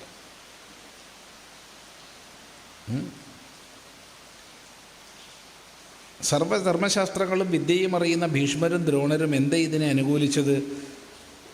ഭീഷ്മരും ദ്രോണരൊക്കെ പറഞ്ഞിട്ടുണ്ടല്ലോ, എല്ലാവരും പണത്തിൻ്റെ ദാസന്മാരാണ്, പണം ആരുടെയും ദാസനല്ല. അതുകൊണ്ട് ഉണ്ട ചോറിന് കൂറ് കാണിക്കാൻ അവരെന്തൊക്കെയാണ് കാണിച്ചു കൂട്ടിയത്? അർത്ഥസ്യ ദാസ സർവേബി നാർത്ഥോ ദാസോ ഹി കസ്യചിത്. എല്ലാവരും പണത്തിൻ്റെ ദാസന്മാരാണ്, പണം ആരുടെയും ദാസനല്ല എന്ന് ഭീഷ്മരാ പറഞ്ഞേ. പിന്നെ അയാളിൽ നിന്ന് അങ്ങനെയല്ലാണ്ട് പ്രതീക്ഷിക്കാവോ? അധികാരസ്ഥാനത്തുള്ളവർക്കെതിരായിട്ട് കാമാം ഉണ്ടാതിരിക്കുക. അധികാരസ്ഥാനത്തുള്ളവർ എന്ത് തെറ്റ് ചെയ്താലും അതിനെ കൂട്ടു നിൽക്കുക. ഇതാണ് ഭീഷ്മർ ചെയ്തിട്ടുള്ളത്. പക്ഷേ ഉള്ളിൽ നോവുന്നുണ്ടാവും. കാരണം വിദ്വാനല്ലേ, ഞാൻ ചെയ്യുന്നത് തെറ്റാണെന്ന് അറിയാം. ഇത് മാത്രമൊന്നുമല്ല, ഭീഷ്മർ ചെയ്തത് അത്യബദ്ധങ്ങളൊക്കെ. അതുകൊണ്ടല്ലേ ശരശയ്യയിൽ നീറേണ്ടി വന്നത്. ക്ഷത്രിയന്മാർക്ക് അക്കാലത്ത് സ്ത്രീകളെ തട്ടിക്കൊണ്ടുവരാൻ അധികാരമുണ്ട്. പക്ഷെ തട്ടിക്കൊണ്ടുവന്നാൽ കല്യാണം കഴിക്കണം. ഇയാൾ പോയി തട്ടിക്കൊണ്ടുവന്നു 3 പെൺകുട്ടികളെ. അപ്പോൾ ഇയാൾ എന്ത് ചെയ്യണം? 3 പേരെ കല്യാണം കഴിക്കണം. കഴിച്ചുവോ? ഇല്ല. വേറുള്ളവർക്ക് വേണ്ടിയിട്ടാണ് ചെയ്യാൻ പാടുണ്ടോ? എന്തൊരു തെറ്റാതൊക്കെ. എന്നിട്ടല്ലേ അമ്പേൻ്റെ അടുത്ത് ശാപം ഏൽക്കേണ്ടി വന്നത്. ഓർമ്മിച്ച് നോക്കൂ. ഭീഷ്മർ, ദ്രോണർ തുടങ്ങിയവർ സർവ്വവേദങ്ങളും അറിവുള്ളവരായിരുന്നിട്ടും ദ്രോണർ സർവ്വവേദം അറിയുന്ന ആരാ പറഞ്ഞേ? എനിക്ക് തോന്നിയിട്ടേ ഇല്ല. ദ്രോണർ അസ്ത്രവിദ്യയിൽ പ്രഗത്ഭനാണ്. ധനുർവേദത്തിൽ ദ്രോണരെ കവച്ച് വെക്കാൻ ആരുമില്ല. അല്ലാണ്ട് മറ്റ് വേദജ്ഞാനമൊക്കെ അയാൾക്കുണ്ടോയെന്ന് സംശയമാണ്. മാത്രമല്ല, വെറും സ്വാർത്ഥ പ്രേരിതനായിട്ട് മാത്രമാണ് ദ്രോണർ പ്രവർത്തിച്ചത്. ദ്രോണർക്ക് കൗരവരുടെ ഗുരുസ്ഥാനം ലഭിക്കാൻ വേണ്ടി അയാൾ വന്നത് തന്നെ എന്തിനാ? ദ്രുപദരോടുള്ള പ്രതികാരത്തിന് വേണ്ടി മാത്രമാണ്. അല്ലാണ്ട് ഇവരെ പഠിപ്പിച്ച് നന്നാക്കാനല്ല. എങ്ങനെയുണ്ട് ദ്രുപദരോട് പ്രതികാരം ചെയ്യാൻ? ആ ഒറ്റ ചിന്ത മാത്രമേ അയാൾക്കുള്ളൂ. ധനുർവേദത്തിൽ അദ്വിതീയ ജ്ഞാനമുള്ള ആൾ. അത് നമ്മൾ ബഹുമാനിക്കാണ്ട് വയ്യ. അത് ബഹുമാനിച്ചേ മതിയാവും. പക്ഷേ സർവ്വശാസ്ത്രമൊന്നും പറയാൻ വയ്യ. എന്തുകൊണ്ട്? സ്വന്തം ധർമ്മം എന്തെന്ന് സംശയാലുക്കളെ അവർക്ക് സംശയം ഉണ്ടായിട്ടില്ല. അതുകൊണ്ടാണല്ലോ അവർ തുറന്ന് പറഞ്ഞത്. എല്ലാവരും ചില്ലാനത്തിൻ്റെ ദാസന്മാരാണ്, ചില്ലാൻ ആരുടെയും ദാസനല്ലാന്ന് തുറന്ന് പറഞ്ഞില്ലേ. അതിൽക്കുള്ള എന്ത് വേണം പാവം? അതുകൊണ്ട് അധർമ്മപക്ഷത്തോടൊപ്പം നിന്നു. അതാണ് ഉണ്ടായത്. പ്രാരബ്ധത്തെക്കുറിച്ച് വിശദമാക്കാമോ? നമ്മുടെ ഒരു പ്രാരബ്ധം അത് തന്നെ വിശദം. ജന്മജന്മാന്തരങ്ങളിലൂടെ ചെയ്ത കർമ്മത്തിൻ്റെ ഫലമായിട്ടുള്ള സഞ്ചയമാണ് സഞ്ചിത കർമ്മം. ആ സഞ്ചിത കർമ്മത്തിൽ നിന്ന് ഒരു ഭാഗമാണ്, ഒരു പങ്കാണ് ഈ ജന്മത്തിൻ്റെ ആരംഭകമായി തീരുന്നത്. ഈ ജന്മത്തിൻ്റെ ആരംഭകമായ കർമ്മത്തിന് പറയുന്ന പേരാണ് പ്രാരബ്ധ കർമ്മം. പ്രാരബ്ധം തീരുന്നത് വരെ ജീവിച്ചേ മതിയാവൂ. പ്രാരബ്ധത്തിനനുസരിച്ച് ജീവിച്ചേ മതിയാവൂ. പ്രാരബ്ധം വെച്ചാൽ മോശമെന്ന് ആരും വിചാരിക്കരുത്. പുണ്യവും പാപവും എല്ലാം പ്രാരബ്ധത്തിൻ്റെ ഭാഗം തന്നെയാണ്. പ്രാരബ്ധക്ഷയത്തിൽ ശരീരം പതിക്കും. ബന്ധുമിത്രാദികളെ കൊല്ലേണ്ടി വരുമല്ലോ എന്ന് ചിന്തിച്ച് യുദ്ധം ചെയ്യാൻ മടിച്ചു നിന്ന അർജുനനെ ഭഗവാൻ ഗീതോപദേശം നൽകി യുദ്ധസന്നദ്ധനാക്കി. ശരിയാണ്. 25 രാജ്യങ്ങളും 18 അക്ഷൗഹിണിപ്പടയും പങ്കെടുത്ത യുദ്ധത്തിൽ യുദ്ധാനന്തരം ഇരുപക്ഷത്തുമായി അവശേഷിച്ചത് 12 പേർ മാത്രം. യുദ്ധത്തിൻ്റെ അവശ്യ പരിണാമം അതുതന്നെയാണ്. അസംഖ്യം കുടുംബങ്ങൾ അനാഥമായി, ലക്ഷക്കണക്കിന് സ്ത്രീകൾ വിധവകളായി. ശേഷമുള്ള ജീവിതത്തിൽ അവർ എത്രമാത്രം ദുരിതങ്ങൾ അനുഭവിച്ചു കാണും? ഒരുപാട്.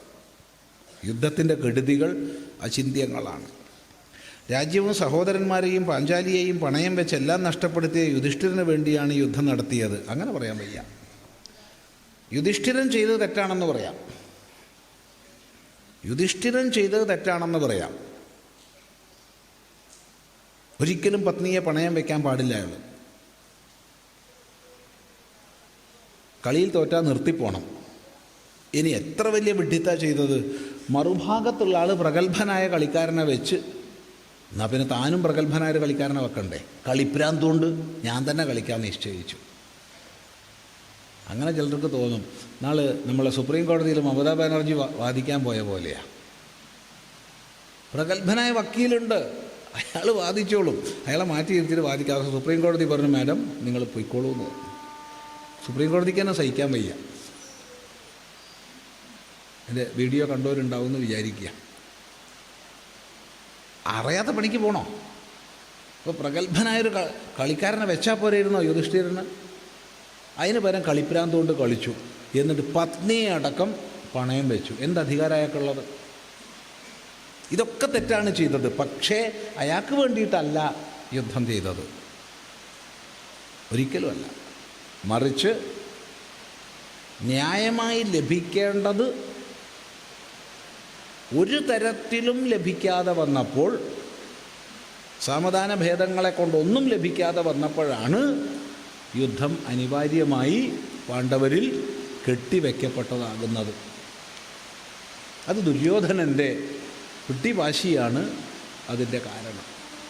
അർദ്ധരാജ്യം പോയിട്ട്, ഒരു ഗ്രാമം പോയിട്ട്, 5 വീട് പോയിട്ട്, ഒരു വീട് പോലും വെച്ചു കൊടുക്കാൻ തയ്യാറല്ലാത്ത ആ ദുർവാശിയുടെ പരിണാമമാണ് ആ യുദ്ധം. പാഞ്ചാലിയെ അപമാനിച്ചപ്പോൾ ദുര്യോധനൻ അടിമകളായി തീർന്ന ഭീമനും അർജുനനും നിസ്സഹായരായി നോക്കി നിൽക്കേണ്ടി വന്നു. ഭഗവാന് ഗാന്ധാരിയുടെ വക ശാപവും കിട്ടി. ഈ യുദ്ധം ഒഴിവാക്കേണ്ടതായിരുന്നില്ലേ? ഇത് കഥയായിരുന്നെങ്കിൽ നമുക്ക് ചോദ്യം ചോദിക്കായിരുന്നു. ഇതൊരു കഥയായിരുന്നു എന്ന് വിചാരിക്കുക. അപ്പം നമുക്ക് ചോദിക്കാം, ഈ കഥാകൃത്ത് ഇങ്ങനെയായിരുന്നില്ലേ എഴുതേണ്ടിയിരുന്നതെന്ന് ചോദിക്കാം. ഇത് കഥയല്ല, ഉണ്ടായതാണ്. ഉണ്ടായതിനെ പറ്റി ഇങ്ങനെയായിരുന്നില്ലേ വേണ്ടിയിരുന്നതെന്ന് ചോദിച്ചിട്ട് കാര്യമുണ്ടോ? ഇന്നിപ്പോൾ നോക്കൂ, എത്ര ലക്ഷം പേർക്കാണ് ഇപ്പോൾ ക്ലേശമുള്ളത്. എത്രായിരം പേര് ഇന്ന് കൊല്ലപ്പെട്ടിട്ടുണ്ടാവും. ഇങ്ങനെയായിരുന്നോ വേണ്ടിയിരുന്നെന്ന് ചോദിച്ചിട്ട് കാര്യമുണ്ടോ? അത് നടക്കുകയാണ്, നടന്നതാണ്. അപ്പോൾ സംഭവമാണത്. ചിന്തിക്കുക. ശരി, തൽക്കാലം നമുക്ക് ഉപസംഹരിക്കാം. ഓം ഭദ്രം കർണേഭിഃ ശൃണുയാമ ദേവാഃ ഭദ്രം പശ്യേമാക്ഷഭിർയജത്രാഃ സ്ഥിരൈരംഗൈസ്തുഷ്ടുവാംസസ്തനൂഭിർവ്യശേമ ദേവഹിതം യദായുഃ സ്വസ്തി ന ഇന്ദ്രോ വൃദ്ധശ്രവാഃ സ്വസ്തി നഃ പൂഷാ വിശ്വവേദാഃ സ്വസ്തി നഃ സ്താർക്ഷ്യോ അരിഷ്ടനേമി സ്വസ്തി നോ ബൃഹസ്പതിർദധാതു. ഓം ശാന്തി ശാന്തി ശാന്തി. ഓം ഗുരുർബ്രഹ്മാ ഗുരുർവിഷ്ണു ഗുരുർദേവോ മഹേശ്വരഃ ഗുരു സാക്ഷാത് പരം ബ്രഹ്മ തസ്മൈ ശ്രീ ഗുരവേ നമഃ. ഓം